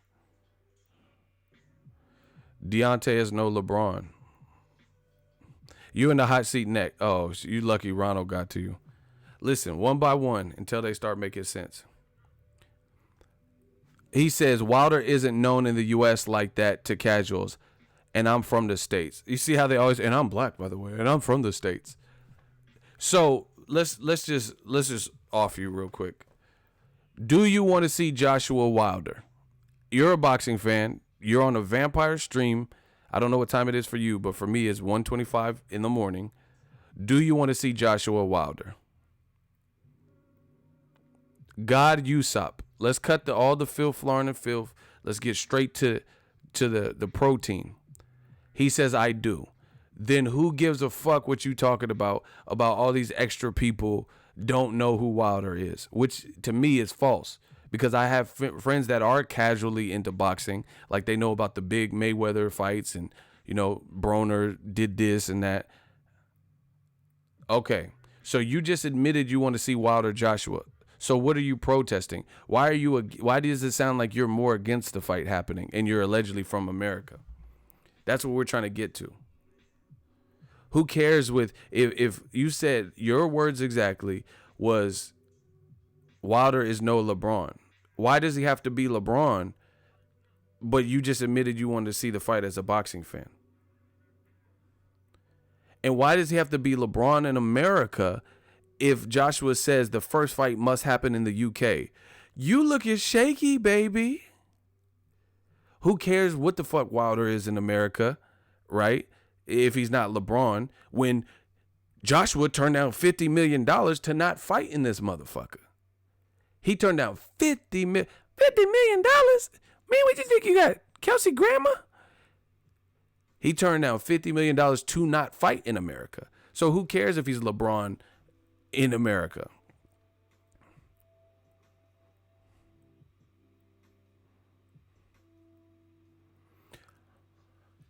You looking shaky, baby. You said you want to see the fight. Yeah, it was really 80 million with rematches and you know, back end money is probably more. So who cares what his profile is or whatever in America? I thought the UK fans are so great, and that's where they want the first fight. Bro, you got one more comment to make some sense out of what you've said. Because right now you're drowning, and my shooter's on you.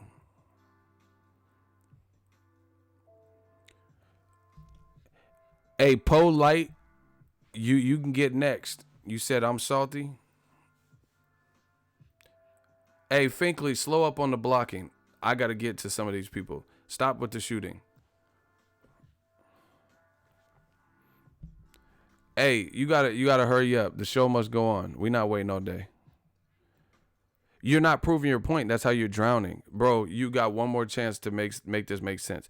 You were trying to justify what Eddie Hearn's saying, but you just admitted you want to see the fight. So who cares how big Wilder is and all that extra stuff?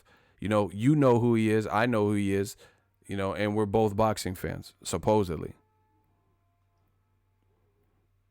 So why shouldn't the fight happen? You know, why shouldn't the two come to terms? Bro, you got 8 seconds. I'm not waiting all day.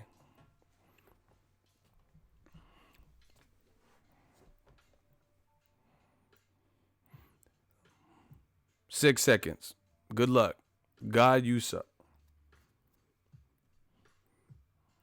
4 seconds. Please say something. How I'm not Hearn talking about casual, not boxing fans. 3 seconds. 2 seconds. 1 second. Final answer. You said you talking about casual. Who cares about casual? You want to see it as a boxing fan, allegedly, and I want to see it. Mixed in with all the people in Eagles Army and all the people who are actual boxing fans. You know, Wilder's last fight did $1 million plus with Luis Ortiz, who is not even a dance partner whose name has a lot of clout. So you mean to tell me that Joshua coupled with an American, you know, that's not going to make headlines? They're not going to be on First Take. They're not going to build up the fight. Stop it. Block him. Shooter, get rid of him. God Usopp. Shout out to Manuel Gabriel, $5 super chat, Shmoney Gang, ego dropping bodies, easy work. That's what I'm saying. Until they start talking like boxing fans, they will be destroyed.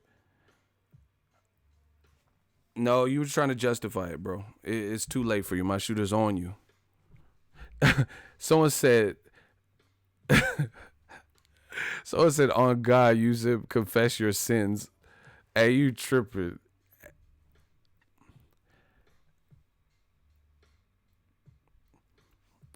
Hey, Devos, block him. He desperate. He said, Ego, I want the work. I want you blocked. Nah, Devos just getting blocked. I don't like desperation. You know, block Devos. He don't even get that. Yeah. Yeah, I blocked him before. That's why you're getting blocked again. And see, it's funny. They be crying on other people. All Ego does is it's like a dictatorship. If he doesn't like you, he's just gonna block you. I'm not. Have y'all heard me complain about my pay, my viewership? You know, why are you mad on who I block? Look, I say it, another super chat comes. You know, so obviously I'm good. Nothing's changed with me. My paychecks aren't changing. Me covering fights are not changing. My energy level's not changing. Ego's army's still showing. Like, so these dudes be mad that all Ego does is block people. I'm not complaining though. I don't want them. So obviously they're coming back or whatever. The numbers are still there. So shout out to Ron, $5 super chat. Ego giving lessons to casuals. This is the vampire stream. Let's get it, man. We working. Block Baza. We're not dealing with no tomfoolery.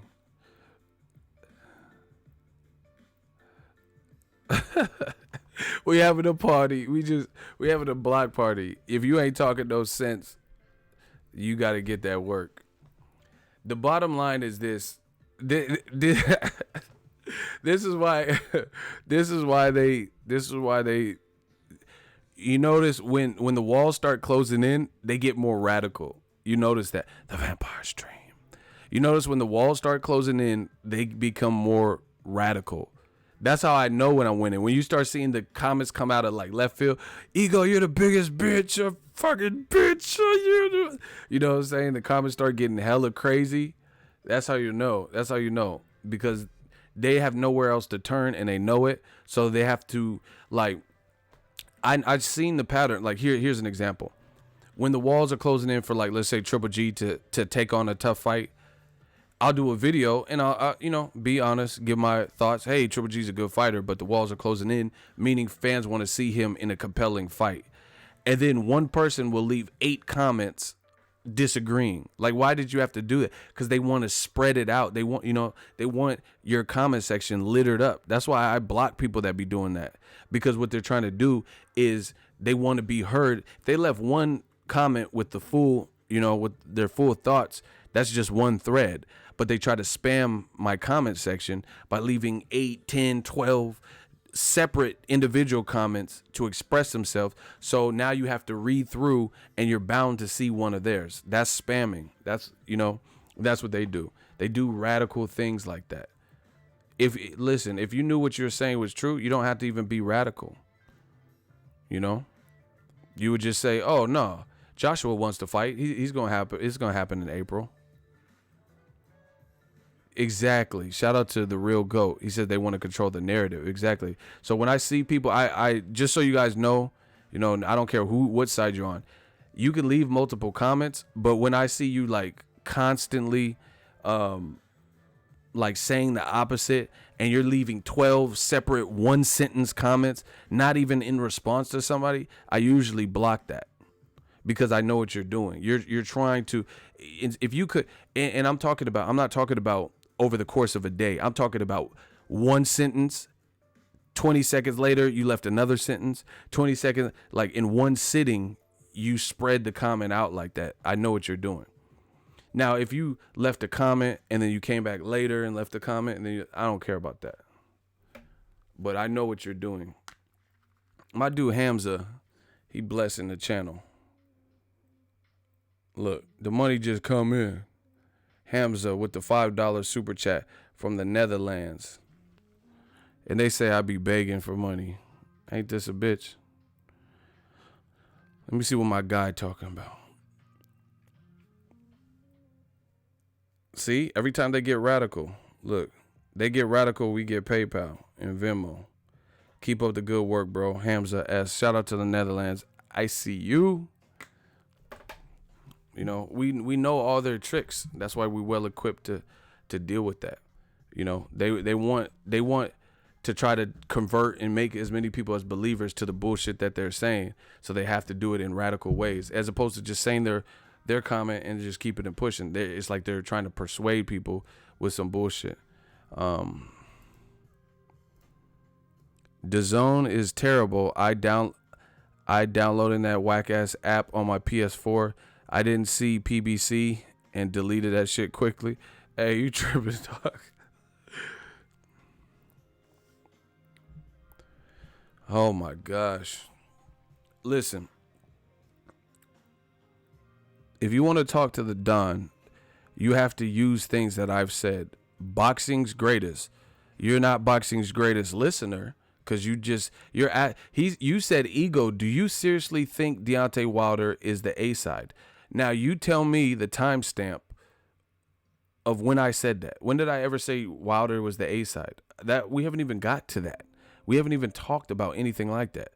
So like I said, your name is boxing's greatest. It's clearly not boxing's greatest listener because you're putting words in my mouth. I never said that Wilder is the A side.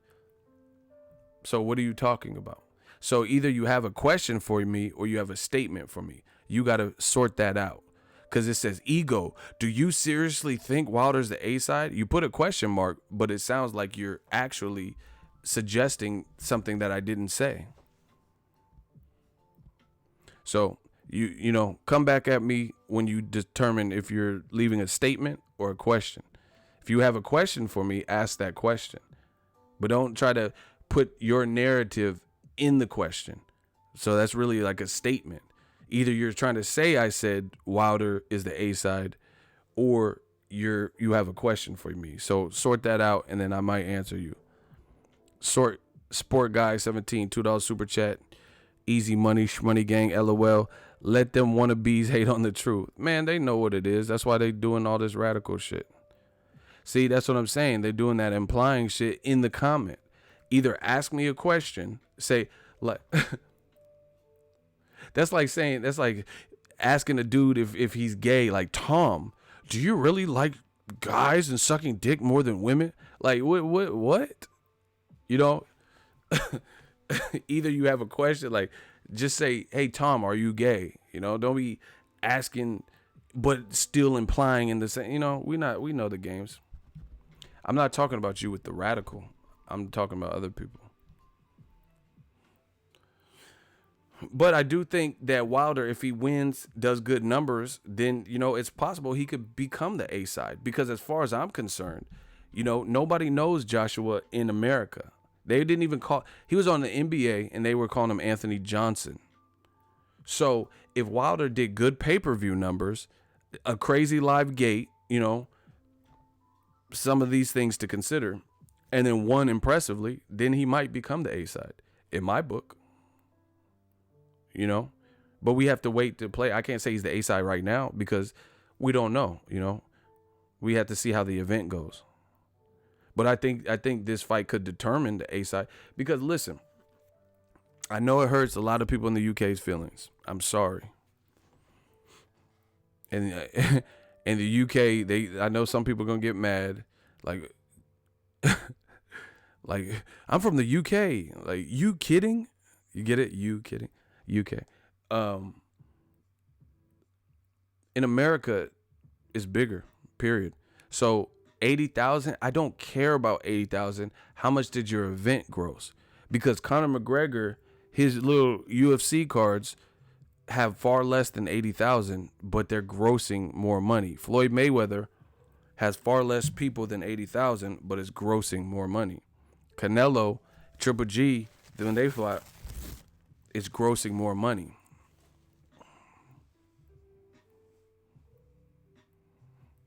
You know, you're not going to just be able to ride off the notion of 80,000. That's good. But how much are the tickets? How much money did you get?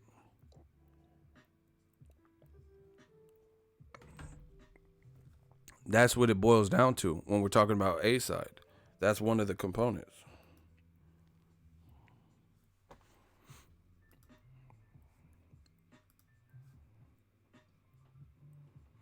Like, I mean, just ask yourself simple questions. You go to another country, right? You go to another country and their conversion rate is different. Like money means a different, like pesos, or you go to Thailand, baht, money means something. So would you rather have 10 million US dollars or 10 million peso? You get what I'm saying? So money and amount, or actually, I maybe say it differently. Would you rather have 10 million peso or 9 million US dollars? Something like that, where the number is greater, but the value is not greater. Right? Simple mathematics, people. So 80,000, would you rather have 80,000, but your event did less, or 19, 20,000, 18,000, but you made more money?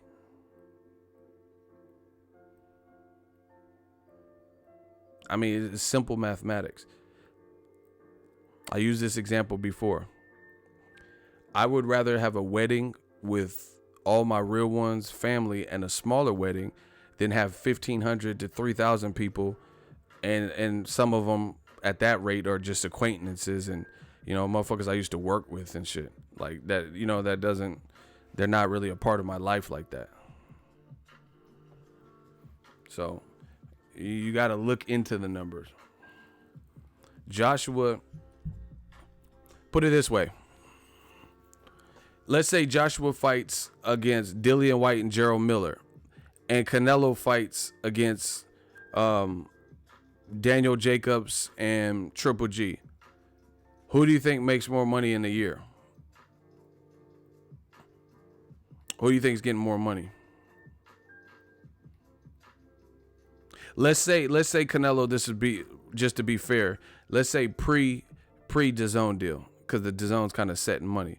If Canelo fought Daniel Jacobs and then Triple G in the same year, next year, on pay-per-view, he would have made more money than Takam selling 80,000 and Joseph Parker selling 75,000, or Povetkin making 75,000. Come on, bro. If Mayweather fought like Conor McGregor and sold out, right? And then he fought, I don't know, Amir Khan or something, Keith Thurman, and sold out, he would make more money than Joshua. Period. So, people keep getting, when was Wilder sold 80,000? That 80,000 doesn't matter. The event could be really successful just with the Staples Center crowd. Because I know someone, I know a chick, and she tried to go to it. She said the cheapest Wilder ticket was like $500. I don't know if there's any truth to that, but that's pretty, that's pretty expensive, because they sold like the hella tickets pre-sale or whatever, I'm sure. And then she looked and she said the cheapest seats that were left were $500. So you gotta consider all these different things. Because most people don't go to a fight by themselves, I would imagine. Most people. 250, she got there late. Yeah, she probably got there after. But still, 250, $500 a ticket now. That's two tickets that you paid a stack. If you two $500 ticket, because a lot of people would go with a date or their friend or something, that's a thou wow. What seats are you getting if you spend $1,000 on two tickets in the UK? You might be ringside.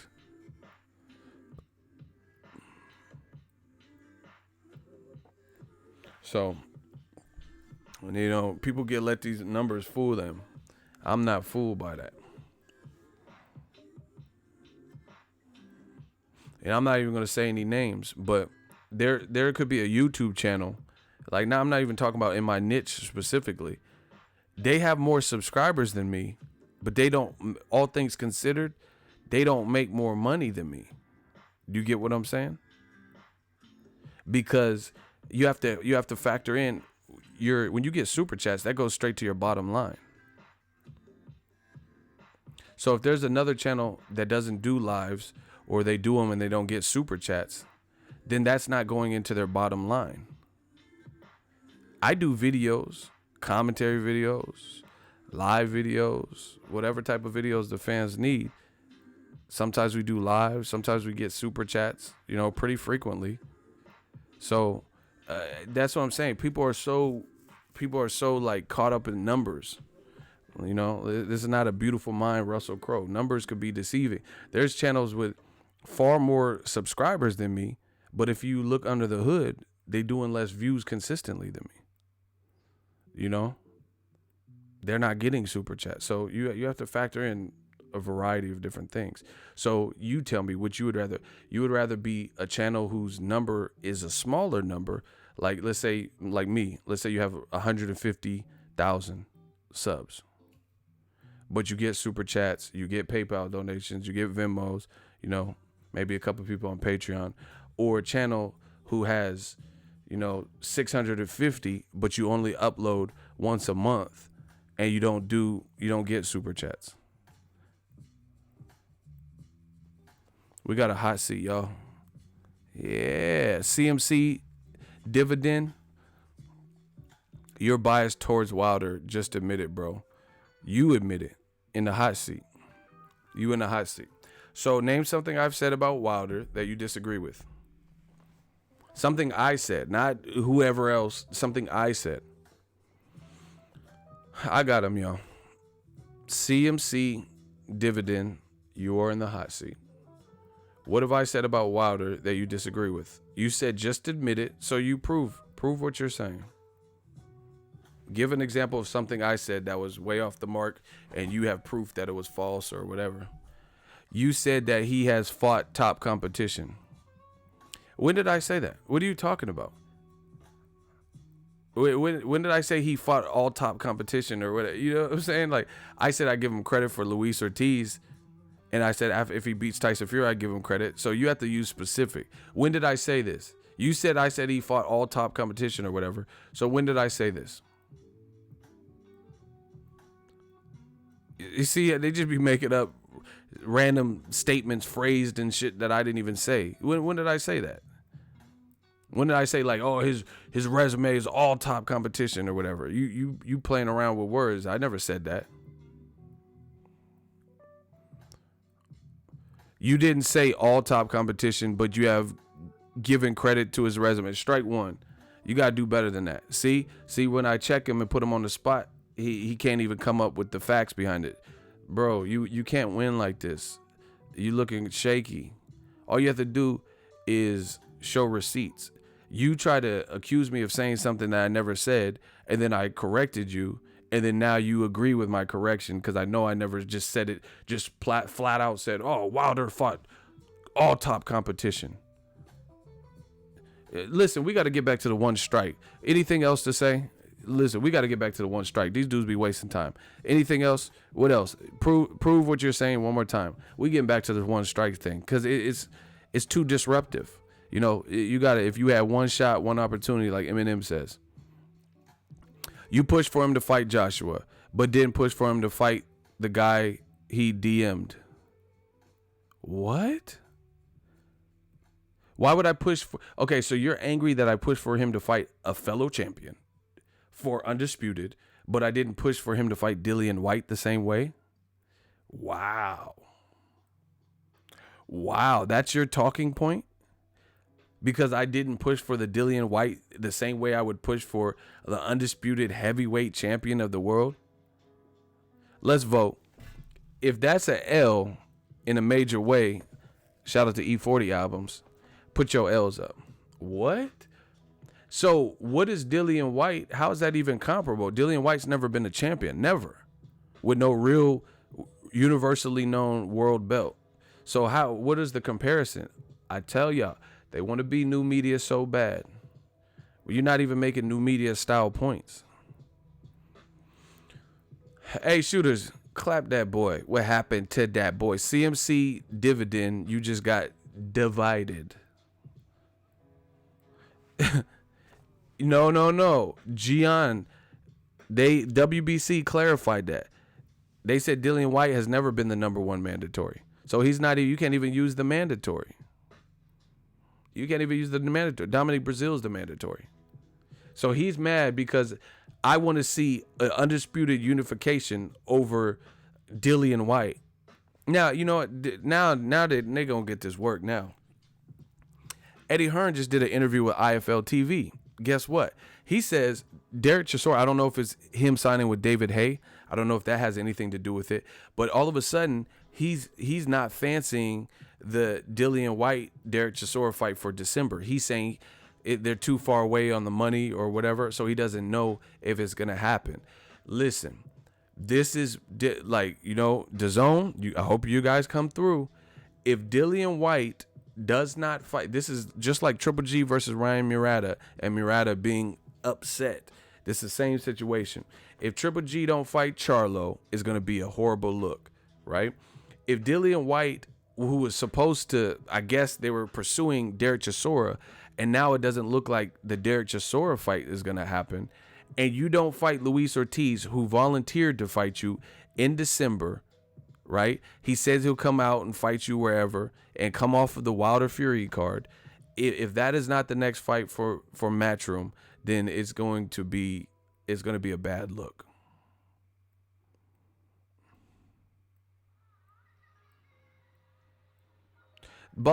Just block Boxing Greatest. Because I said you weren't the greatest listener. He's putting stupid stuff. I'm not even arguing with that. He's already been putting stuff. Boxing Greatest, he has a green profile pic. Block him. Just block him.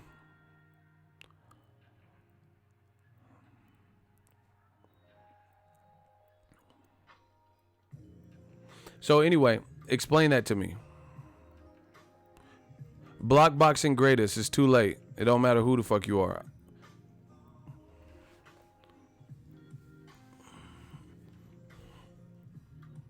Gang.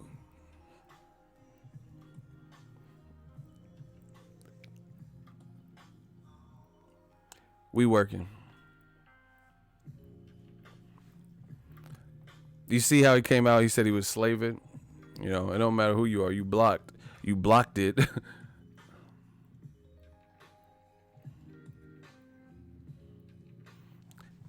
See, they hate the channel, but keep coming back that amount of times.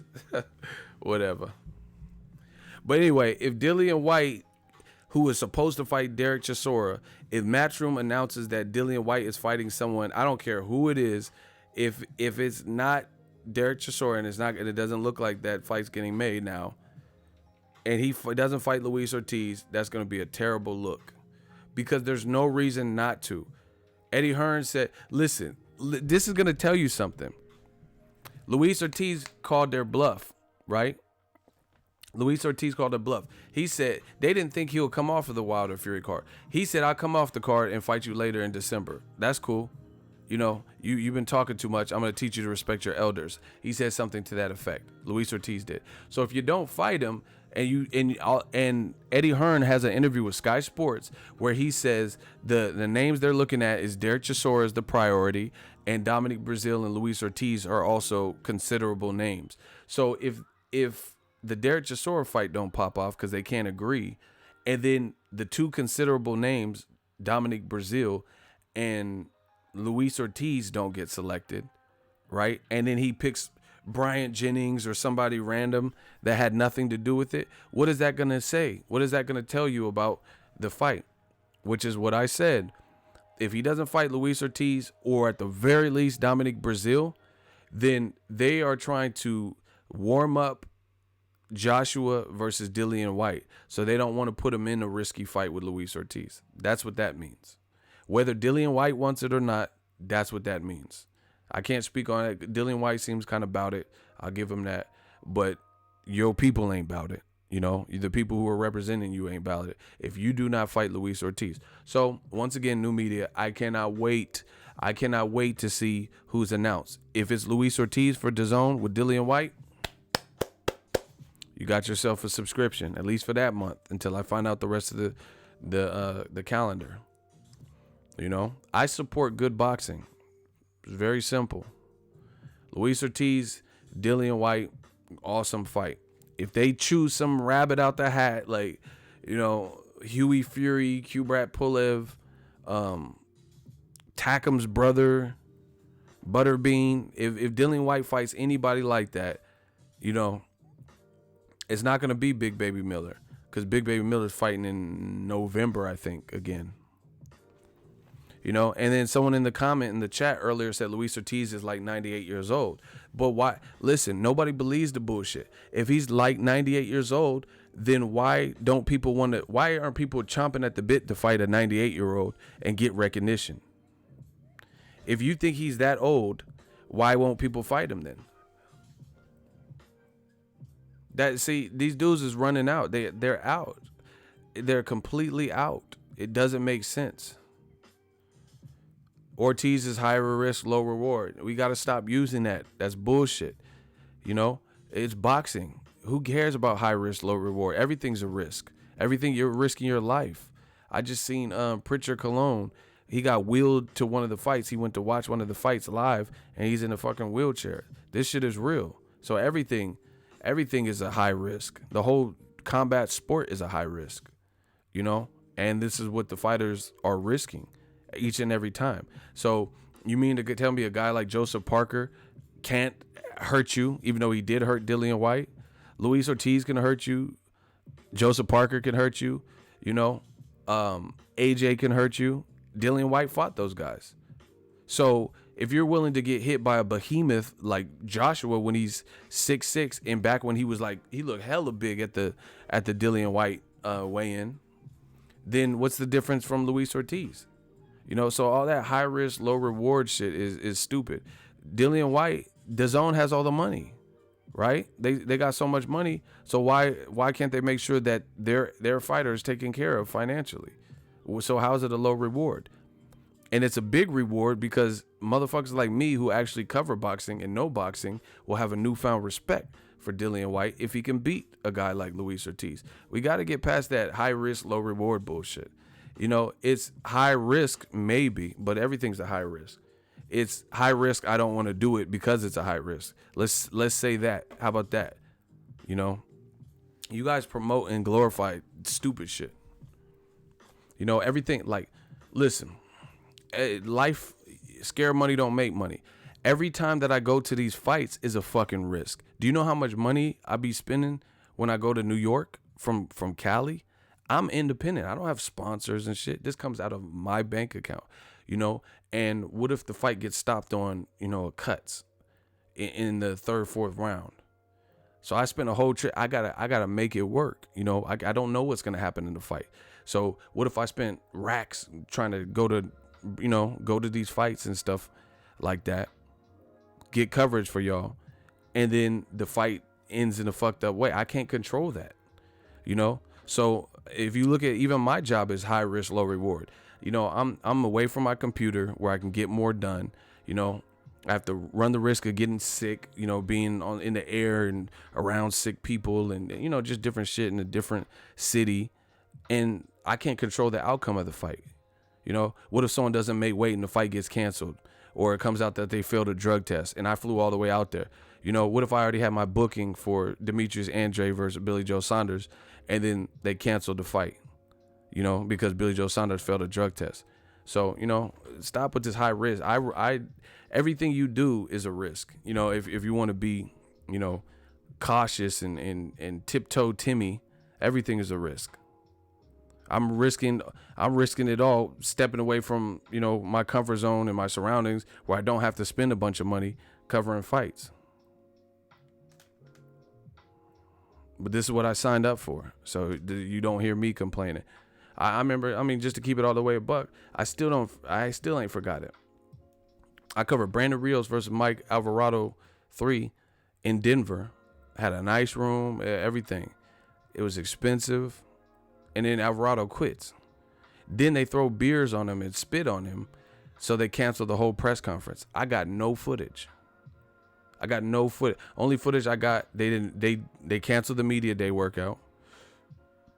You know, the weigh-in was supposed to be open to the public, but the building was too small. So I spent, I'm not gonna tell you how much I spent, but I spent good money flying out to Denver, flights, all this shit. I could have watched that shit at home if motherfuckers were gonna quit. Everything's a risk, so stop it.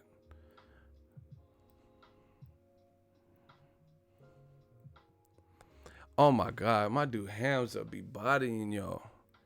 Hamza says, look at Ryota Murata. He figured he was fighting a low risk, and we seen how that ended. Perfect. So this is what makes me proud to be the general of Ego's army. When y'all start banging out in the comment section, pause. That's a great point. So sometimes even when you fight low risk or what's supposed, they were already lining up a Triple G Ryota Murata mega fight in Japan, according to Triple G's own people, and he was supposed to fight the guy that already lost. So that was supposed to be a low to medium risk, and guess what? Medium risk beat that ass and won. So, scare money don't make money. You gotta do what you gotta do. See how we gonna keep Dillian White in a protective fight, that he should be heavily favored to win, but we can't. They're gonna probably potentially sell us Dillian White AJ too, and as fans we're expected to buy that too, but we can't even see him, see if he's ready to really rematch the guy that knocked him out. I'm telling you how this game works. It's because Eddie Hearn knows that Luis Ortiz is a threat, and he knows that Dillian White, it's not a give me fight for him. So you fuck around and put your fighter in there with a Luis Ortiz, and if he loses, now who are they going to expect Joshua to fight if he doesn't fight Wilder Fury winner? You see how that works? So that's why we just stay away from him totally. Because if he upsets one guy in Dillian White, it's a fight, so maybe White wins. We got to see it though. But if there's a risk that he can upset Dillian White, then Joshua is going to be surrounded where he's going to have to take a good fight. He's going to either have to fight. If Dillian White got beat by Luis Ortiz, people are going to expect him to fight that. If he doesn't fight them, they're going to have to make the Wilder Fury winner. So that's 3 different people that he could fight, and they're all dangerous.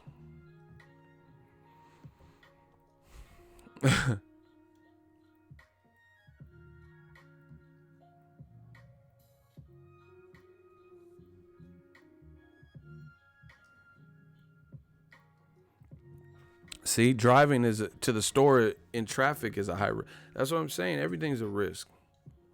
If you leave your baby unattended to use the bathroom, there's a risk. Your baby could, pick up a fork that fell and put in the outlet, swallow something harmful. Everything's a risk. That's why you just have to move through life cautiously, stuff like that. But we got to stop as boxing fans underestimating our value as fans, where we can't stand up for what we want to see. Like for me, I look at it like this. DAZN's new. They have to prove themselves, make compelling fights.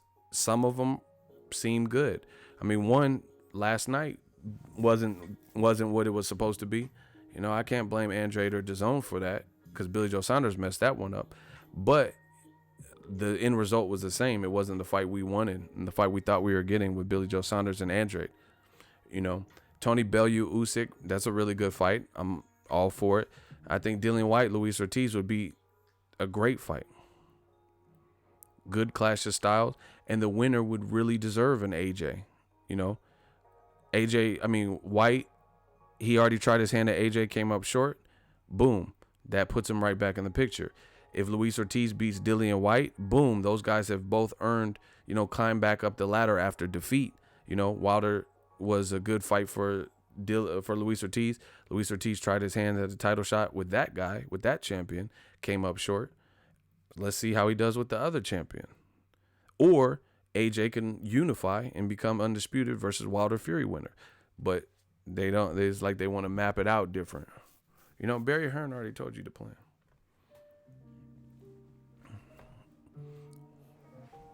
They want to control the board more. We see it.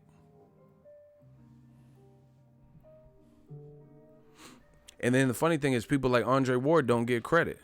When has it been like pulling teeth to see Andre Ward fight somebody? Y'all tell me. You guys let me know. When has it been like pulling teeth to see Andre Ward actually fight, step up? I'm not talking about legal battles. When he was active as a fighter, when was it like pulling teeth to see him fight a solid dude? You know, yeah, sure, he came back off a long layoff and fought Paul Smith, who wasn't necessarily the best or anything. But I'm talking about continual competition where he wasn't expected to fight someone good. You know, he just was fighting whoever. You tell me. When has Ward just fought whoever for consecutive fights? Like, name 3 bullshit fights in a row that Ward had, where he just fight after fight after fight. He was fighting people at catch weights, and he was fighting people who weren't ranked. He was fighting people that, you know, was moving up, and he don't even get the credit.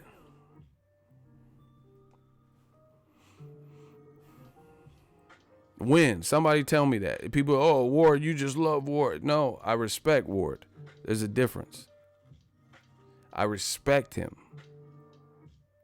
It don't have nothing to do with like homosexuality and loving a man and, you know, dicks and all this stupid shit y'all be talking about. I respect the man. We never had to do this with Ward.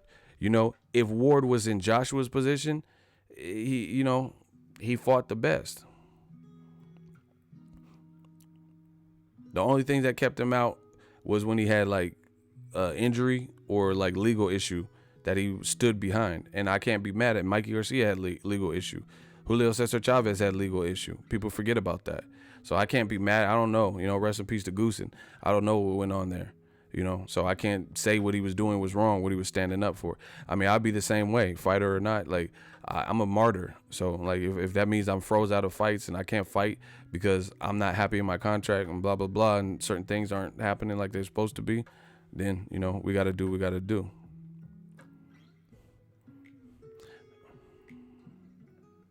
Yeah, he beat Sullivan Barrera, 85% knockout puncher, who was undefeated, who knocked out a guy that went the distance with Bernard Hopkins, Cairo Murat. See, I know my boxing. It's cool. You know, Sullivan Barrera knocked him out, undefeated, Cuban, much bigger than Ward. I remember I was in Oakland, you know, because the fight happened out here. And when I seen, before Ward got there, because I've seen Ward, and I've, you know, stood next to him. They did the media day workout, and I was like, damn, Barrera's kind of big. You know, that's the first thing I seen. I didn't think he was that, because I had never seen Barrera before. And he was like in shape, diesel, solid, you know, pause, obviously. Then he fought Kovalev within 2 fights. You know, took 2 tune-ups and then fought Kovalev. Stop playing with me. Tom Etheridge, $2 super chat. Don King made the big fights he is sorely missed. You see, that's what I'm saying. People will get mad at Don King, but King, he would have you in some fights. I think he might even had Julio Cesar Chavez when they fought Pernell Whitaker. You know? Shout out to you for the super chat, though. Stop playing with us. We boxing fans. Eagles Army. We united.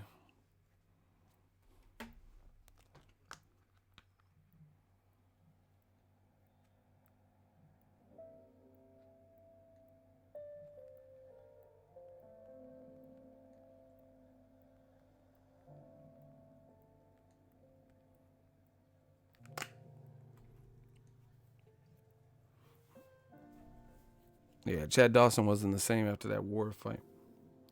So, yeah, man.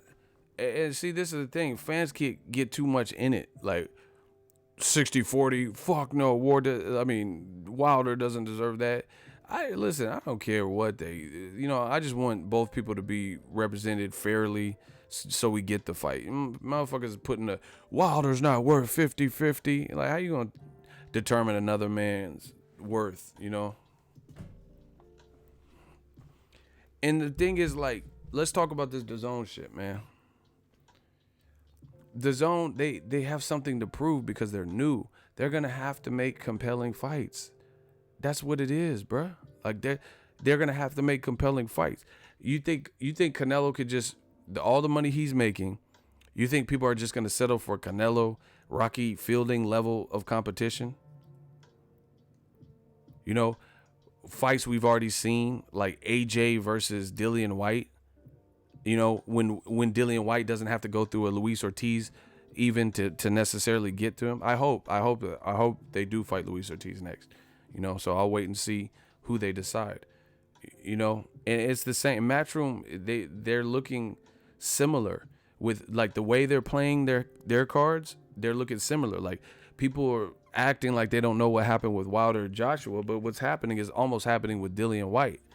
Why, if you're not going to fight Derek Chisora, who was your main priority, why would Luis Ortiz not be the next person on the list?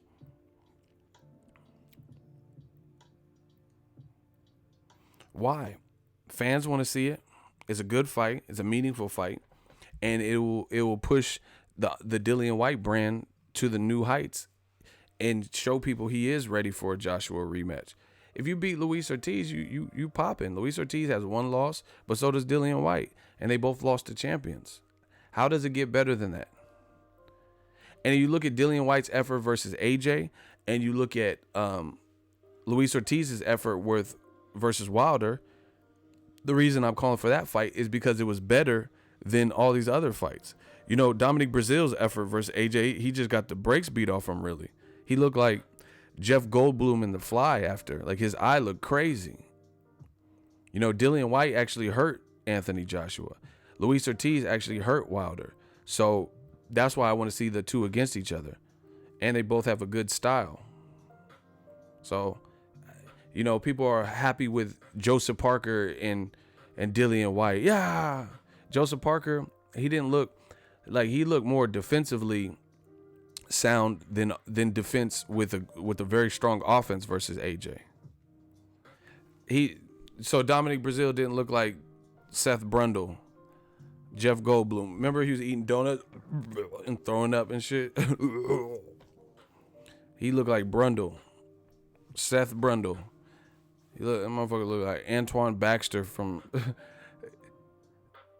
no, Baxter Stockman. That's what it is. That's what he looked like. He looked like Baxter Stockman or Seth Brundle. Does anybody know who Baxter Stockman is? And that movie is nasty as fuck. The Fly. That motherfucker was eating powdered donuts. Threw up on him. He was tripping. Does anyone know Baxter Stockman? Hey, shout out to my dude K. Hey, K came through. Hey, the perfection came through. That Baxter Stockman. Shout out to y'all. Yeah, it was the dude that is the scientist or whatever turned into a fly on Ninja Turtles. That's how old boy I was looking when he fought Joshua. Shout out to Ronald Finkley, you know, shooter extraordinaire. Pow, $2 super chat. It's the Army. Salute. Gang, gang. You know, we got these hats coming soon. I'm going to have y'all right. Don't you even worry about that. Hey, real brother, you out of pocket. Yeah, man. Bottom line, I just want to see the fight. For DAZN, I think they have to put on compelling fight. Like, listen. Boxing is so funny. I enjoy this sport. You know, it gives us stuff to talk about. But, you know, people are like, oh, Showtime's fucking dead. DAZN is here. It's the wave of the future. DAZN still has to show what it's talking about. Good or bad. How could you know, and people only do this for certain individuals. You know, when 50 came in the game, nobody said Golden Boy was dead. When Jay-Z came in the game, nobody said that, you know, Eddie Hearn and Matchroom were in trouble. You know, but Eddie Hearn comes with DAZN and Canelo something, and then all of a sudden it's like everyone's like, oh, DAZN. Sounds cool, but again, all these different companies are going to have to promote with each other. They're going to have to compete with each other in regards, and they're going to have to put on compelling matchups. That's what I see. DAZN, you have to justify me paying $10 a month. See, this is the other thing. This is the other thing with Canelo. You know, I promise you, I'm happy that Canelo's getting a bag. I have no problem with him getting money, but it's looking like they had to overpay him to get a major star. And it was the right opportunity. It remains to be seen if they get a return on their investment and if it does what it's supposed to do. But I got information on the Andrade fight. This is after the Canelo fight was on DAZN. The Andrade fight had a little bit over 6,000 tickets sold. So it's funny because Eddie Hearn, he always talks about how, oh, you go in any city, block, street, nobody knows Wilder, right? But if you're real, Demetrius Andrade is from Rhode Island. They just fought in Boston, which is close, real close, dangerously close. And they sold 6,000, a little bit over 6,400 tickets, right? And I understand the main event was changed, but, so that was only as of recently. Some people didn't get refunds. I doubt they had, 15,000 tickets sold and then everybody else got refunds. That's not, some people would just be like, fuck it, I'm still going to go, even though I was hoping to see Saunders. Maybe a few people got a refund, or some people. But same thing with, they had like Brooklyn cards with Brooklyn fighters, Eddie Hearn has, in terms of Danny Jacobs and Gerald Miller on the same card, back-to-back cards, and they haven't done what Wilder has done in Brooklyn, what Danny Garcia has done in Brooklyn, Keith Thurman has done in Brooklyn. So that has to tell you something. So Eddie Hearn, he's playing for the camera, and then he's trying to make it like he doesn't understand that the American market is totally different. He keeps talking about when it's convenient. Oh, no one knows Wilder.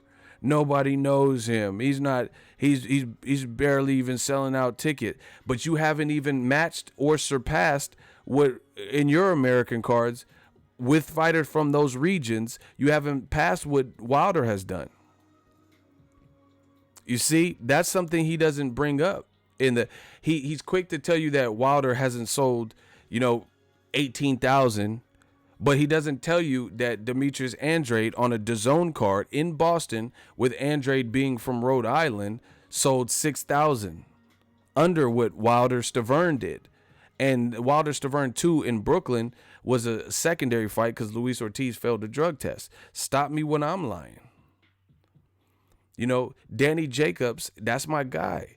Gerald Miller, that's my guy. They fought in Brooklyn on Brooklyn cards and didn't do what Wilder Stavern 2 or Wilder Ortiz did. So Eddie Hearn's playing the role like he doesn't understand that American market is different.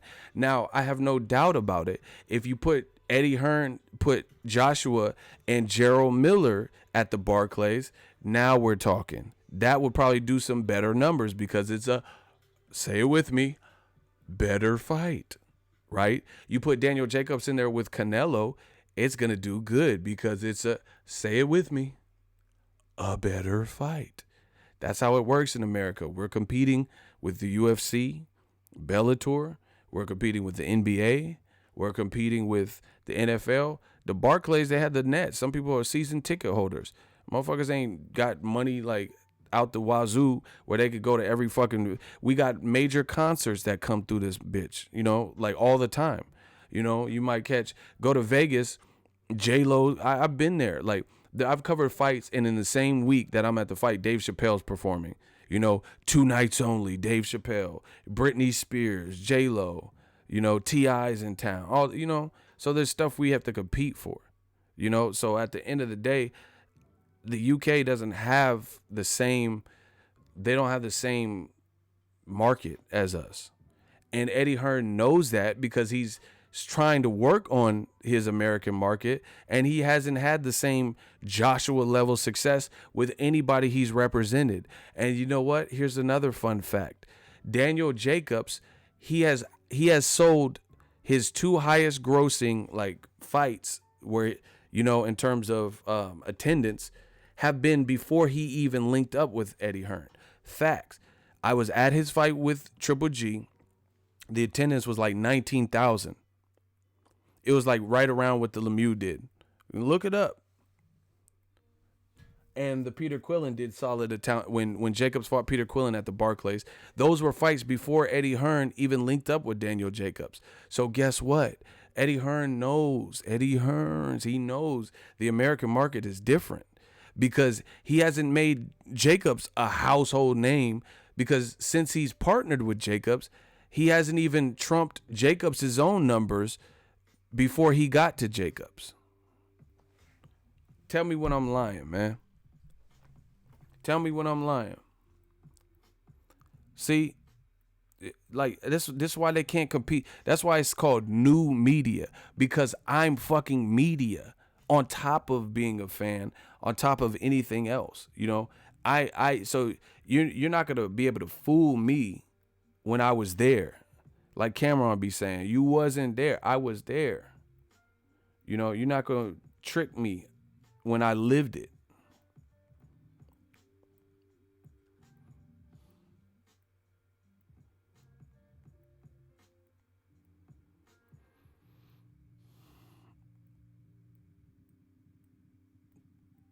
Is that simple, straight up. Somebody give me the date for Jacobs' fight with Triple G. Somebody look it up.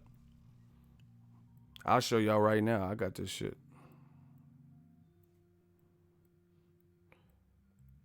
I remember it was snowing like crazy.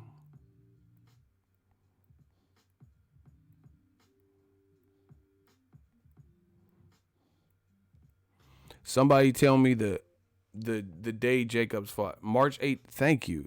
Shout out to Isaiah. Everybody in the Eagles Army, give some claps to my man Isaiah Felix. We need some clap emojis. He came with the facts. See, we show receipts. He said it was March 18th, 2017. I was there.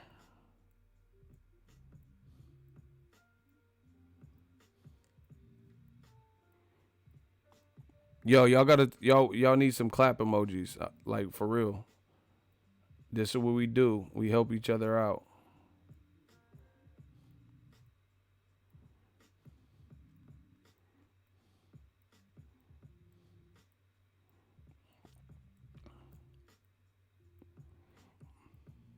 That's it? Y'all gonna give him 2 claps? Really?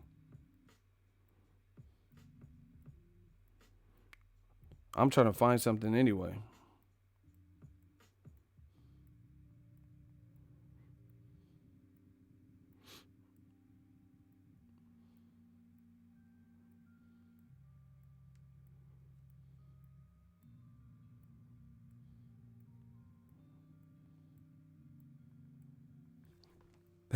I told you, you wasn't there. This is me at the Golovkin Triple G. I know it's kind of fucked up. Lit. This is Golovkin Triple G crowd. This shit was lit. So you tell me.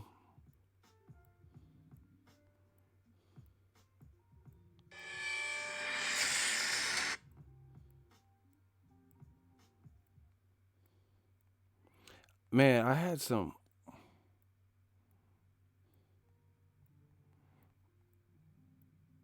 I know I had some more. I think I might have deleted them off my phone and put them in somewhere else for storage space. Hold on. Trust me, it was lit. I was there.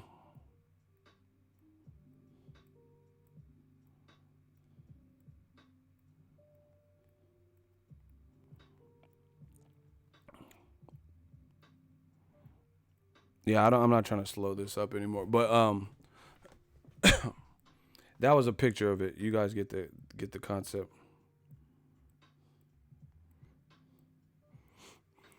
So anyway, the whole point is this: Eddie Hearn, he hasn't outdone what Jacobs did. Like, since he's teamed up with Jacobs, he hasn't like put him in a bigger fight than Quillen or Triple G fights that were done before he even linked up with him. So he knows the American market is different. Shout out to Gianna. I agree with you. He said DAZN basically putting all their chips in with Canelo. He's the franchise. That's what I'm saying. Canelo couldn't pass the deal because it was just that's hella money, because they hadn't been. Eddie Hearn hadn't been able to acquire the big enough names. So they were like, we can't let Canelo get away, because imagine DAZN if they let Canelo go to Showtime or ESPN, then they would be stuck with just matchroom fights. So they had the opportunity, and they threw a whole bag at him to the point where he was like, they made DAZN the number one choice and basically told him, like you said, we want you to be the face, but it could still backfire. And I'm going to explain how. And I'm not saying this is what I hope or wish, but I'm a realist. If you don't like that, then get off a real motherfucker's channel. Go to a fake channel. This is how it could backfire, because that's an expensive tab, and you're giving him a lot of money. I have no problem. I'm not hating. I have no problem with him getting a lot of money. But we already know in boxing, fights are dangerous. And if you are fighting who you're supposed to be fighting, a guy like Canelo, he is surrounded by talent. He's surrounded by very good fighters, AKA threats to his style. So if he were to lose, especially multiple losses in 11 fights, like unless he does like a Mayweather and he just wins his next 11 fights, I feel like you pay, he's getting crazy money. So here, hypothetically, who's the most dangerous? I'll let the fans vote for this example, just so you can understand what I'm saying. Who's the most dangerous middleweight out there for Canelo?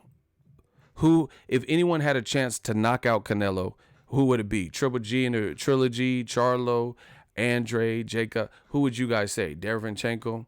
If anyone had the ability to possibly knock out Canelo at middleweight, possibly. This is all hypothetical. I just want you guys to vote for this analogy. Danny Jacobs or Triple G? Charlo. Damn, you're not making this easy. Andrade. Damn, y'all are all over the place. Fuck it. Okay, the first one I seen was Charlo, so I'm just going to use that because y'all are all over the place. Okay, let's say Charlo. So if Canelo fights Charlo, let's say he got knocked out. Hypothetically, Hypothetically, say Charlo knocked out Canelo. You got to keep paying him these amounts of purses that he would not be earning had he not got his money up front. Do you get what I'm saying? Like if Canelo got knocked out and then his next fight was on pay-per-view, he's not getting 40 million and then 40 million again, or 36.5 million, if you guys want to be real technical. That's not how that would work at all. DAZN just gave him a bag, so they're going to either have to match him in fights where he's favored to win, and match him, and then occasionally put a risk in. But if they put a risk in early and he still has 6 more fights to go, or 8 fights to go, or 10 fights to go,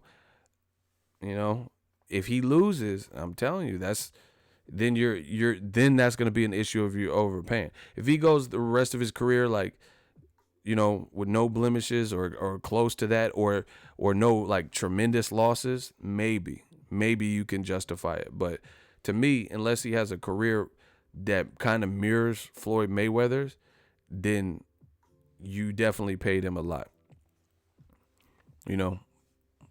Because I could break it down further, but if I do, then motherfuckers say, oh, you're hating. I'm not hating. I'm like I said, I'm a realist. I can't help it. I think. You all want me to keep breaking it down? If y'all want me to keep breaking it down, can I get a hell yeah?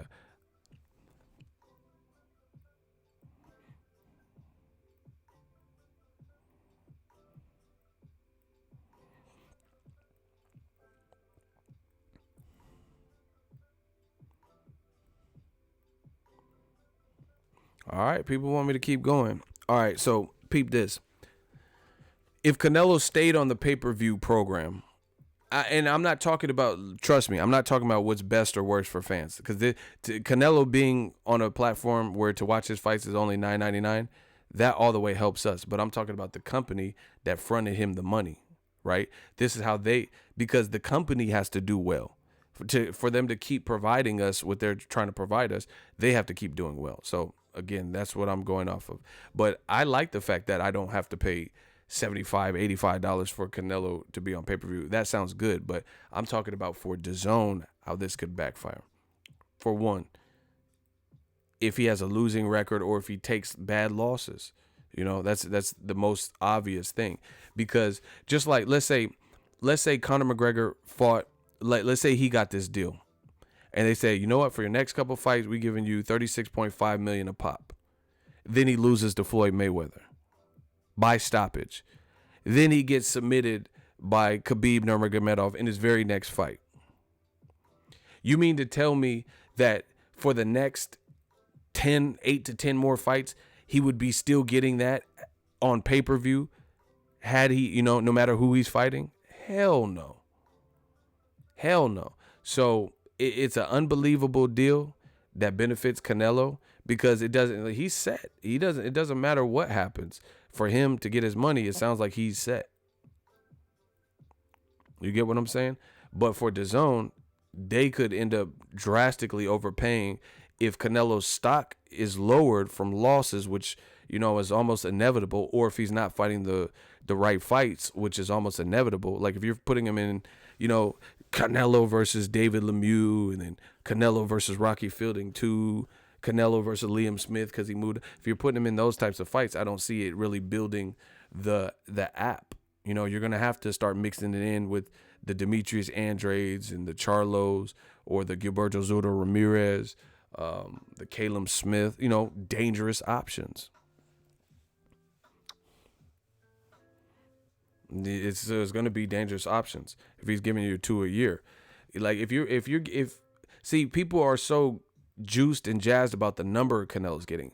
That's great for him, but I'm talking about for boxing. It depends on who they put him in there with, because they're going to give him 2 fights for the next 5 years, 2 fights a year. So if he fights David Lemieux and Willie Lump Lump, I'm not really impressed. That's not like a phenomenal year for a champion. You're already fighting Rocky Fielding at the end of this year. That's satisfying 1 fight. So now you got 10 more. So if his 2019 doesn't consist of at least 1 mega fight, which the people I could think of, unless some new face emerges that they can match him up with, then it's going to be a risk. Or they can match him lightly where he's heavily favored. He could just boom, boom, you know, win on the scorecards or whatever, and then keep it pushing. But then that's not going to ultimately benefit the app if he's fighting David Lemieux and, you know, Chavez 2 or some shit that people aren't really, you know. Exactly, Kane. He said people celebrating another man's cash is weird to me. That's all they're thinking about. They're, oh, DAZN's the future, because you're thinking about how much money they fronted. But fronting money, that's good that you have it, but it's still an investment. You have to do well with your investment, or you won't have the money. That's how business works. You have to make your money stretch. Like, I could take all my money and start buying hella shit right now, but I got to make sure in the long term that made sense for me to just deplete my savings, deplete my accounts to do that. You get what I'm saying? So it's great for Canelo. I don't see any fault in that. You know, it's good for the fans because they don't have to pay for the pay-per-view, but Canelo's going to have to keep his stock high. Otherwise, it won't make sense that he's getting that much money that a company's paying him. Because, like I said, if Charlo knocked him out, you really think him coming back in a tune-up style fight with Rabchenko or something is worth $36.5 million? Do you get what I'm saying? Does that make sense? Let's say, hypothetical. This is all hypothetical. If he fought Charlo and Charlo knocked him out, and he took a tune-up, which is what fighters usually do if they take a bad loss, and his tune-up was against Gary Corcoran. That's not a fight that on pay-per-view Canelo would generate $36.5 million. So once again, you get to the issue of overpayment, because you're paying him for Rocky Fielding and you're paying him for Gary Corcoran and fights like that that if they were on pay-per-view, there's no way on earth they would generate $40 million for Canelo's purse only. $35 million for Canelo's purse only. Does that make sense to people? So it's like walking a tightrope. You have to have a balance of fights that kind of keep Canelo safe, but are popping enough to the point where it's bringing people in, you know, and Canelo has to keep winning. straight up. But if he's in a difficult fight, but I mean, the flip side would be if he is in difficult fights and then he keeps winning and he wins impressively and his stock grows. But you got to look at Canelo. I'm not saying he's not capable of this, because I think he is a good fighter. But you have to look at Canelo. Canelo has been on the receiving end of decisions that didn't go over well with the public. So stuff like that. Okay. If you look at Canelo, he definitely shouldn't have had a draw with Floyd Mayweather.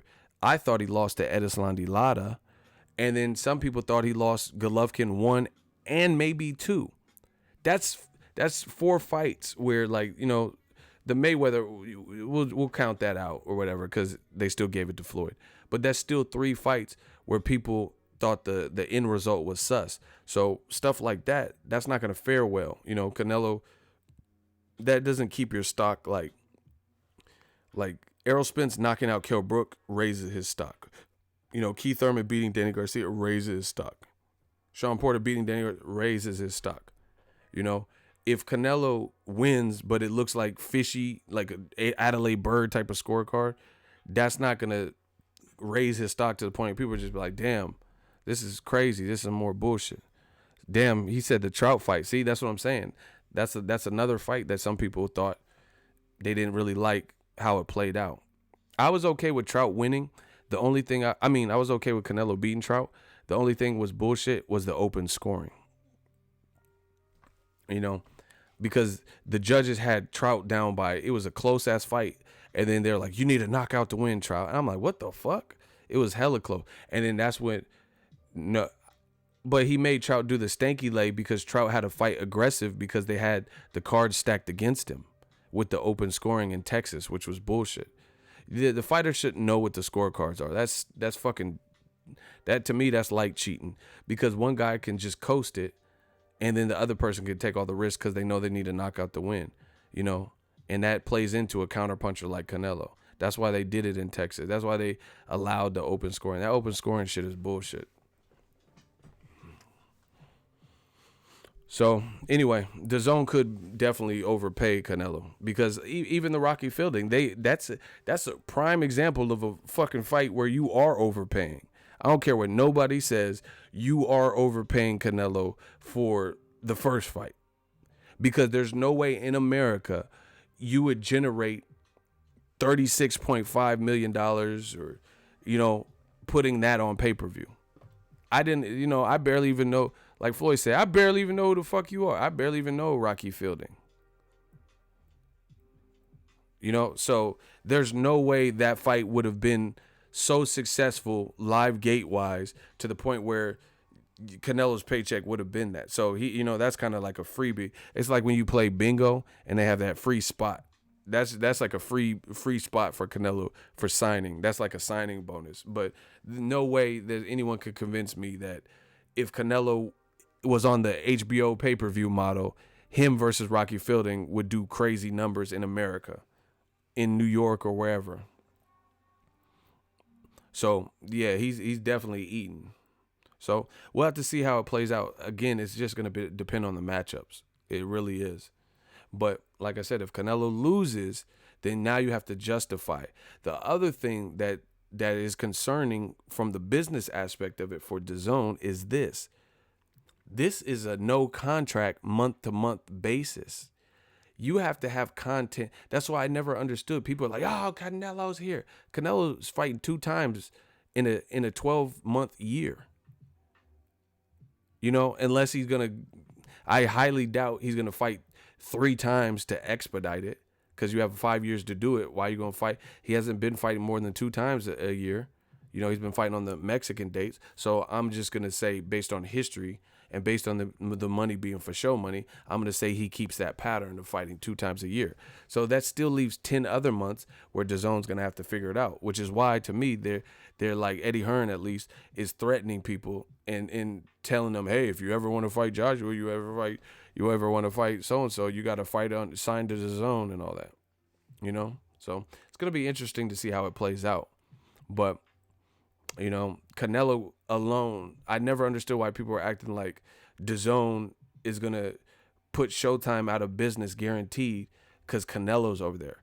Yes, you have the two biggest stars, but if the two biggest stars aren't fighting dance partners that make a lot of noise, like if Joshua fights Huey Fury, Kubrat Pulev, and Dillian White too, that's not what people are saying. People are going to start checking out for that. Like, you know, like, damn.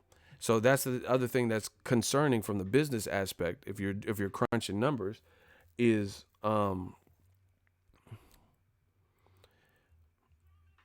like I said, I'm just being realistic. It sounds like Canelo's probably getting more money than he would have got on pay-per-view, because he would have to be, you're basically giving him for what you're saying his value is, you're giving him 36.5 million a pop.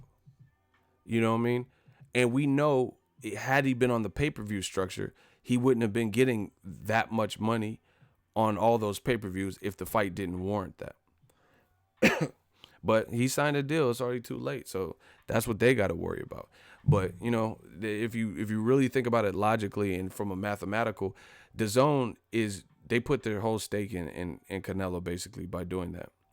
You know, because if you're in a mismatch, there's no way you're getting 36.5 million a pop. You know, so they're giving you, awarding you a guaranteed purse basically no matter who you're fighting. But how does that benefit you? You know, you have to get the money back some kind of way. The other thing is this, that I keep saying, I know I'm trying to get to this point, that is concerning for DAZN as a business is,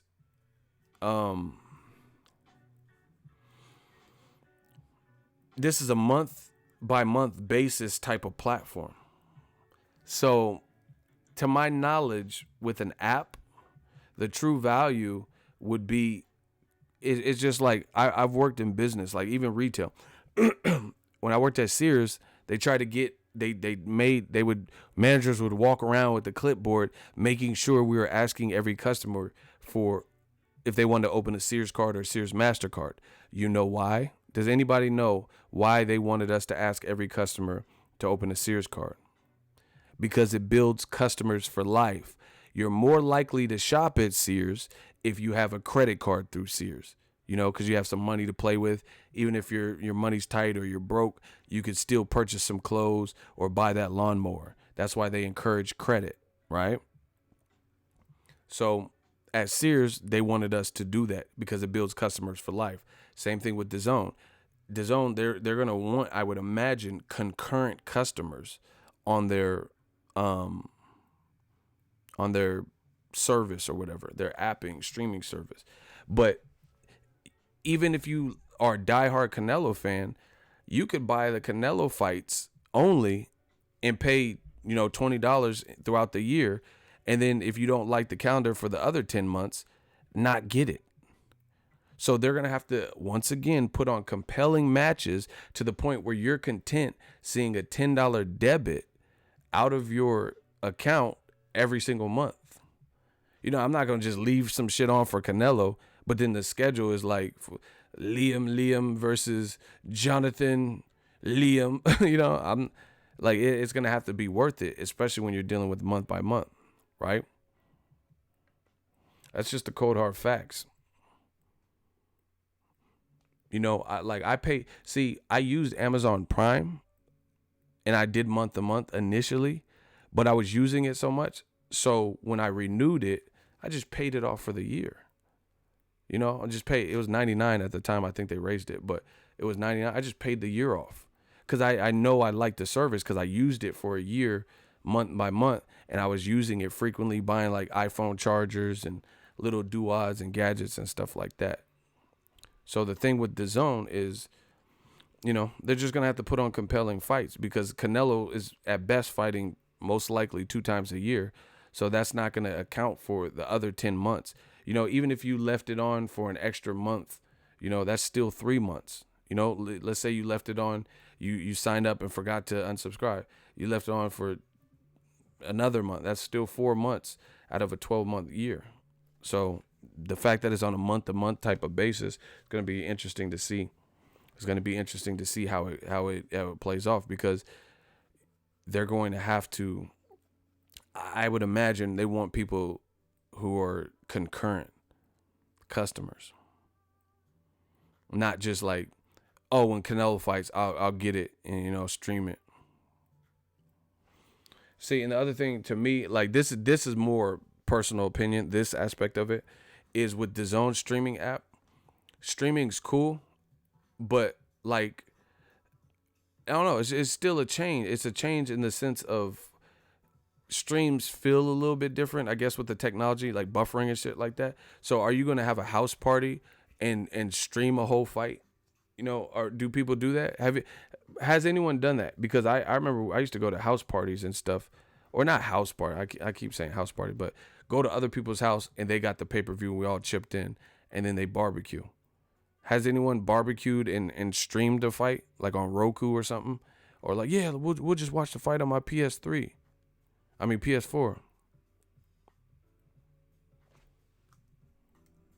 The beat's still here. Real brother, you had a streaming like fight party? I'm just curious. This is just my own personal thing. I haven't done that yet. You know? No, I know people used to do fight parties. No, the question is this. Have y'all had a streaming fight party where you ask people to chip in to your stream and you was going to come and stream the shit? Nah, you using some illegal shit. Hey, nah, I'm not talking. I'm talking about a streaming, like you pay for like, hey, come on, man. Nah, I'm not talking about no Fire Stick. Hey, y'all wildin'. I'm not talking. No. I'm talking about like you pay for like, I don't know. Y'all talking about some Fire Stick shit. Yeah, man, I got this DAZN app for $10. So like, you feel me? I need $1.50 from you. I need $1.50 from you. You ugly as shit, so I need $2.50 from your ass. Like, I've never done that, but we've done that for fight parties. You know, one person get the hot links, someone get carne asada, right? Somebody buy some sodas, and then, you know, we all like throw the owner or whoever was getting it, throw them money. I don't know. Maybe that's just me being old school. Brian S., we got a sensitive clown in here. You in that hot seat.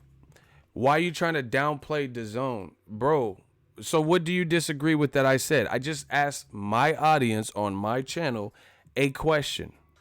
How did I downplay DAZN? So what have they done greater than what I've given them credit for or whatever you're trying to allude to?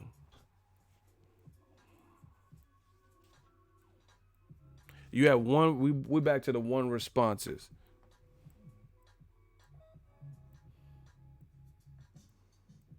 Good luck. Brian S. is about to be Brian L in a minute.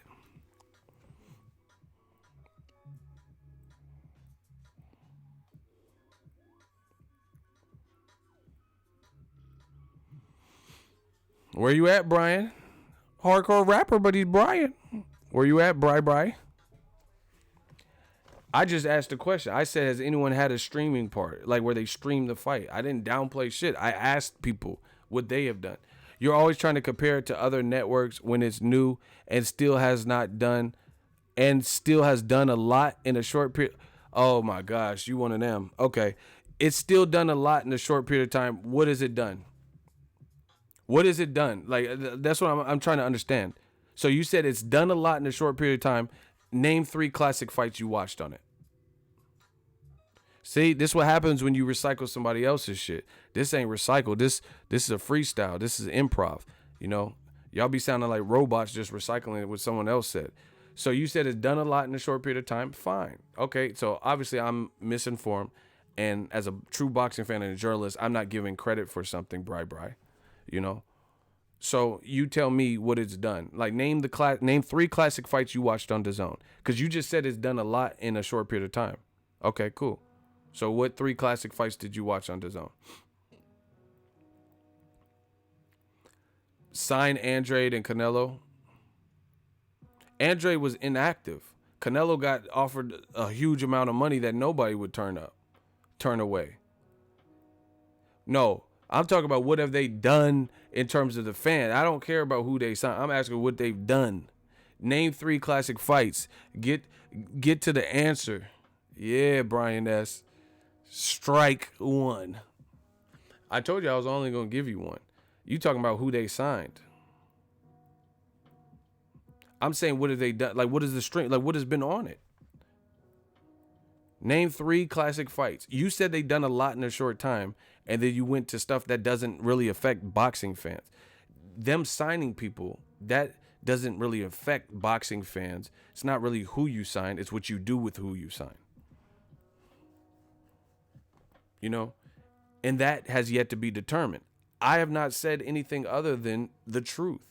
We don't know beyond Canelo Fielding, beyond Andre Walter Katundakwa. We don't know what it's going to be. I told you, I'm perfectly content seeing what happens in 2019. You're the one that got sensitive and had a problem with that and said they did so much in such a small space, so you tell me what they did.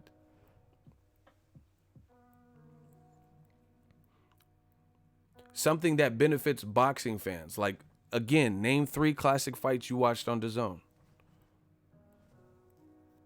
See how they always get sensitive, but then when they get backed in their corner, they can't debate their way out of it. Oh, they done so much in a short space. What? Signing Canelo? That I mean, that's great. That's good for them, but we don't even know who he's going to be fighting. Not sensitive, just saying they signed fighters to give you entertainment. Fighters supposed to deliver a classic. Bro, strike 2. You got one more response. Name 3, listen, just like Jeopardy or Family Feud, whatever you prefer. Name 3 classic fights that you've watched on DAZN. You said I'm not giving them credit and I'm hating and dragging their name through the mud, and you've said nothing. Answer the question. Name 3 classic fights you've watched on DAZN. Once again, this is not hating. This is illustrating the reality that they are new. I'm content with them being new, but people are talking as if they aren't new, which leads us to this space. I can't name one classic because it hasn't happened. Get him out of here. Get him out of here. This is the problem. They get sensitive. They're mad at me being a realist and putting it out that this is the case. We have to wait and see what happens. And they're mad, like, oh, this is bullshit. But they can't explain how it's bullshit because it's not bullshit. They are new and they have ground to make up in the world of boxing, and we have to see what they plan on doing. I'm okay with that.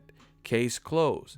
The only thing I'm not okay with is radical man fans who are giving credit to something brand new, saying that Showtime is going out of business in 12 months and this is the future, when they haven't proven anything as far as what their lineup's going to be, that this is this impeccable deal. You know, that's going to happen over time. So, like I suggest, I can't be wrong in this because the only thing I am saying is let's wait it out, see what their schedule's looking like, and then give the praise. They're angry at me because I am not giving this overpraise for things that have not yet happened. If those things, this is nothing personal. If those things happen, if Canelo fights Jacobs, you know, more fights like Tony Bellew versus Usyk, Dillian White, Luis Ortiz, I'll be like, yo, DAZN is where it's at. They're mad at me because I am not going to do that until I see what they're talking about for a new service. Case closed. I mean, it's just like restaurants. You know me, I love food. I like to eat. I've went to certain restaurants, right? And grand opening, I'm like, God damn, this shit is good. You know, the food's hot, customer service, you know, women look good there. Like, it's on point. But sometimes that stuff is short-lived where you go back to that restaurant, right? And then management changes, you know, you have high turnover rates, some people leave, etc. Those different things that happen at jobs, especially something new. And then, you know, the quality goes down. I don't know that that will be the case, but I'm just saying, I'm always going to prefer to wait and see before I make those judgments. You guys come to me. This is how I am with everything. And again, if you want to be a man fan, you do that. But don't expect me to do that too. People do this with fighters. They say, oh, Shabransky. I'm like, who? Vyacheslav Shabransky. They told me that Vyacheslav Shabransky was fucking with Andre Ward. They won't admit to it now, but this is what they told me then. And I'm like, what? Who? And then their catalyst was stuff like Ward took 12 rounds with Alexander Brand, but Shabransky knocked down Alexander Brand in a leaked sparring tape whenever they sparred. And they're like, what? Shabransky, he'll destroy Ward because Shabransky knocked down Alexander Brand and Ward, it took 12 rounds. Meanwhile, Shabransky can't even beat a guy that Andre Ward beat in his first fight at the full light heavyweight and knocked down in Sullivan Barrera. And Sullivan Barrera stops Shabransky. Ward goes on to, in his third and fourth fight at light heavyweight, destroy Kovalev. So once again, I'm like this with everything. You guys can throw a name at me, Shabransky, I'll check him out. You know, they did the same thing with Antoine Douglas. Antoine Douglas, motherfucker. Like, cool. I'll keep an eye out. I'll see. Then he loses to Aventel Curtices in a major way. Shout out to E40. Then he loses to Soda Popinski with, you know, with the little that was representing the wax mustache. You know. Remember Soda Popinski from Punch Out?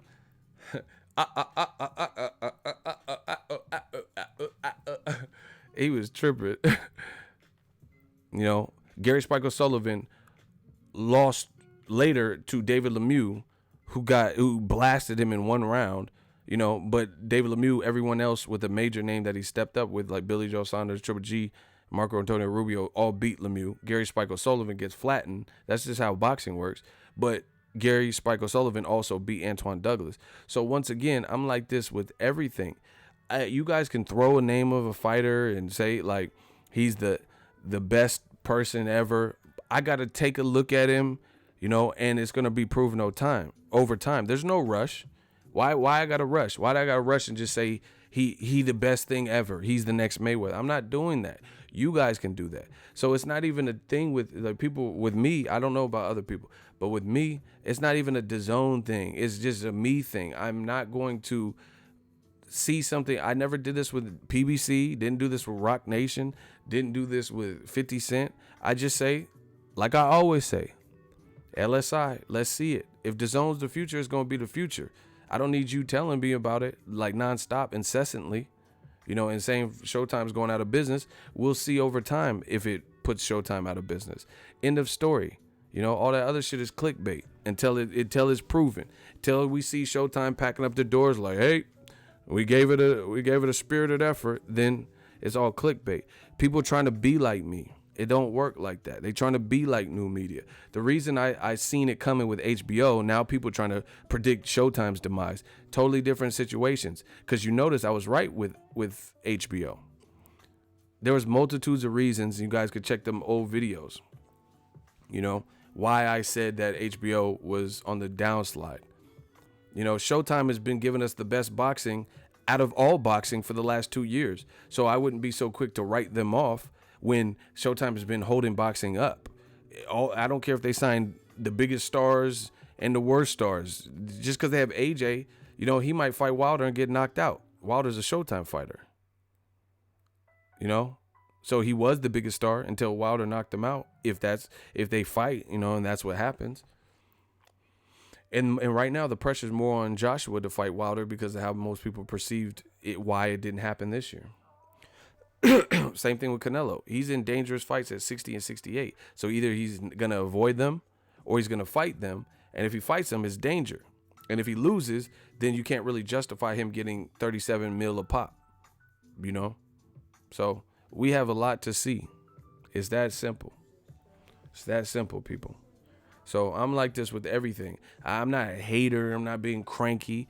You got to show me something. I'm not just gonna anoint some shit the future, and you ain't even relevant in the present. You haven't done nothing for They try. These dudes try to do this. I don't know if it's the generation or whatever, the social media generation. Oh, Antoine Douglas. Oh, Gary Spike O'Sullivan. I like this guy. The Hebrew Hammer. That's cool. All these dudes is cool. That's what's up. But where's the Hebrew Hammer? Is he undefeated? Where's Gary Spike O'Sullivan? Did he win his last fight? Where's Antoine Douglas? Like, it's boxing. You got to show me over the direct. The people want to be like me. I'm trying to tell y'all. They want to be like new media, and they want to think and like have like predictions that come true and stuff. But it don't work like it's not as easy as you think. But you celebrate Andre Ward. I celebrate Andre Ward because he's proven. Andre Ward's already proven what he about. So unless these other fighters have been in Super Sixes, beat champions like Chad Dawson, beat Sullivan Barrera and knocked him down in their first fight in a new weight class when he was undefeated, beat Kovalev twice, unless they're doing stuff like that per their division, then we have nothing to talk about. There's no comparison. I'm out. Y'all getting that work today. Y'all getting that real work. That's just what it is. So good luck to DAZN. We'll see. Good luck to Showtime. Good luck to Top Rank, ESPN Plus. 2019 is on. We gonna see who's putting up the best fights and what's what. I wouldn't count out none of them because they're all in the competition together. But stable versus stable, it's still Al Heyman has the biggest stable, and then Top Rank has the second biggest stable. I'm talking about guys who are already.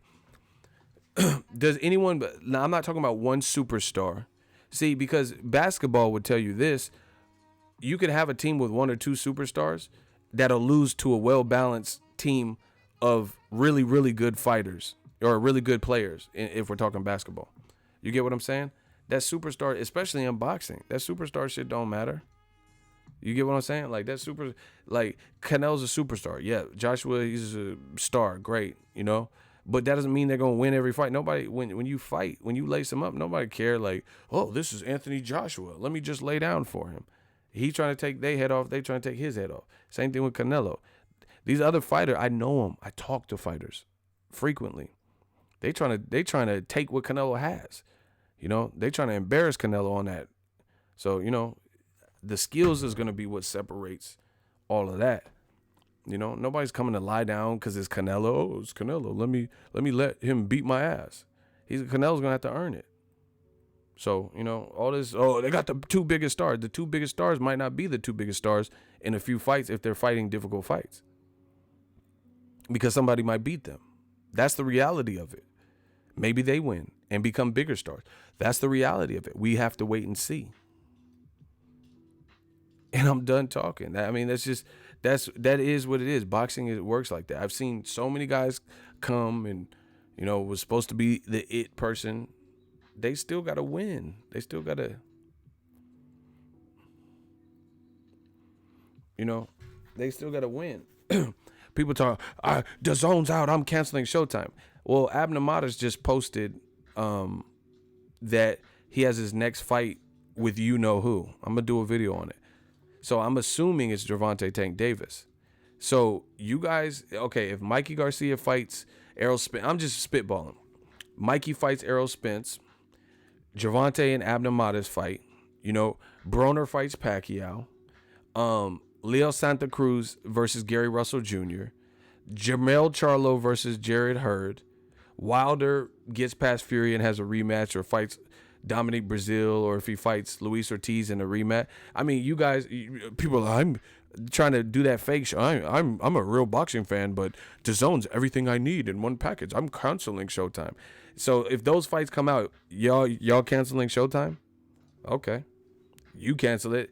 I'll be here and see all these channels. This tribalist channel, I'll talk about DAZN, Showtime, HBO, ESPN. I don't care where the fight's on. I'm a boxing fan, But these other channels be faking like they like pulling for Showtime to go out of business and Wilder fanboys and stuff like that. Don't talk about Wilder then. Don't talk about Wilder fights. Don't talk about Wilder Fury. Why are you using it for views? Just talk about DAZN fights.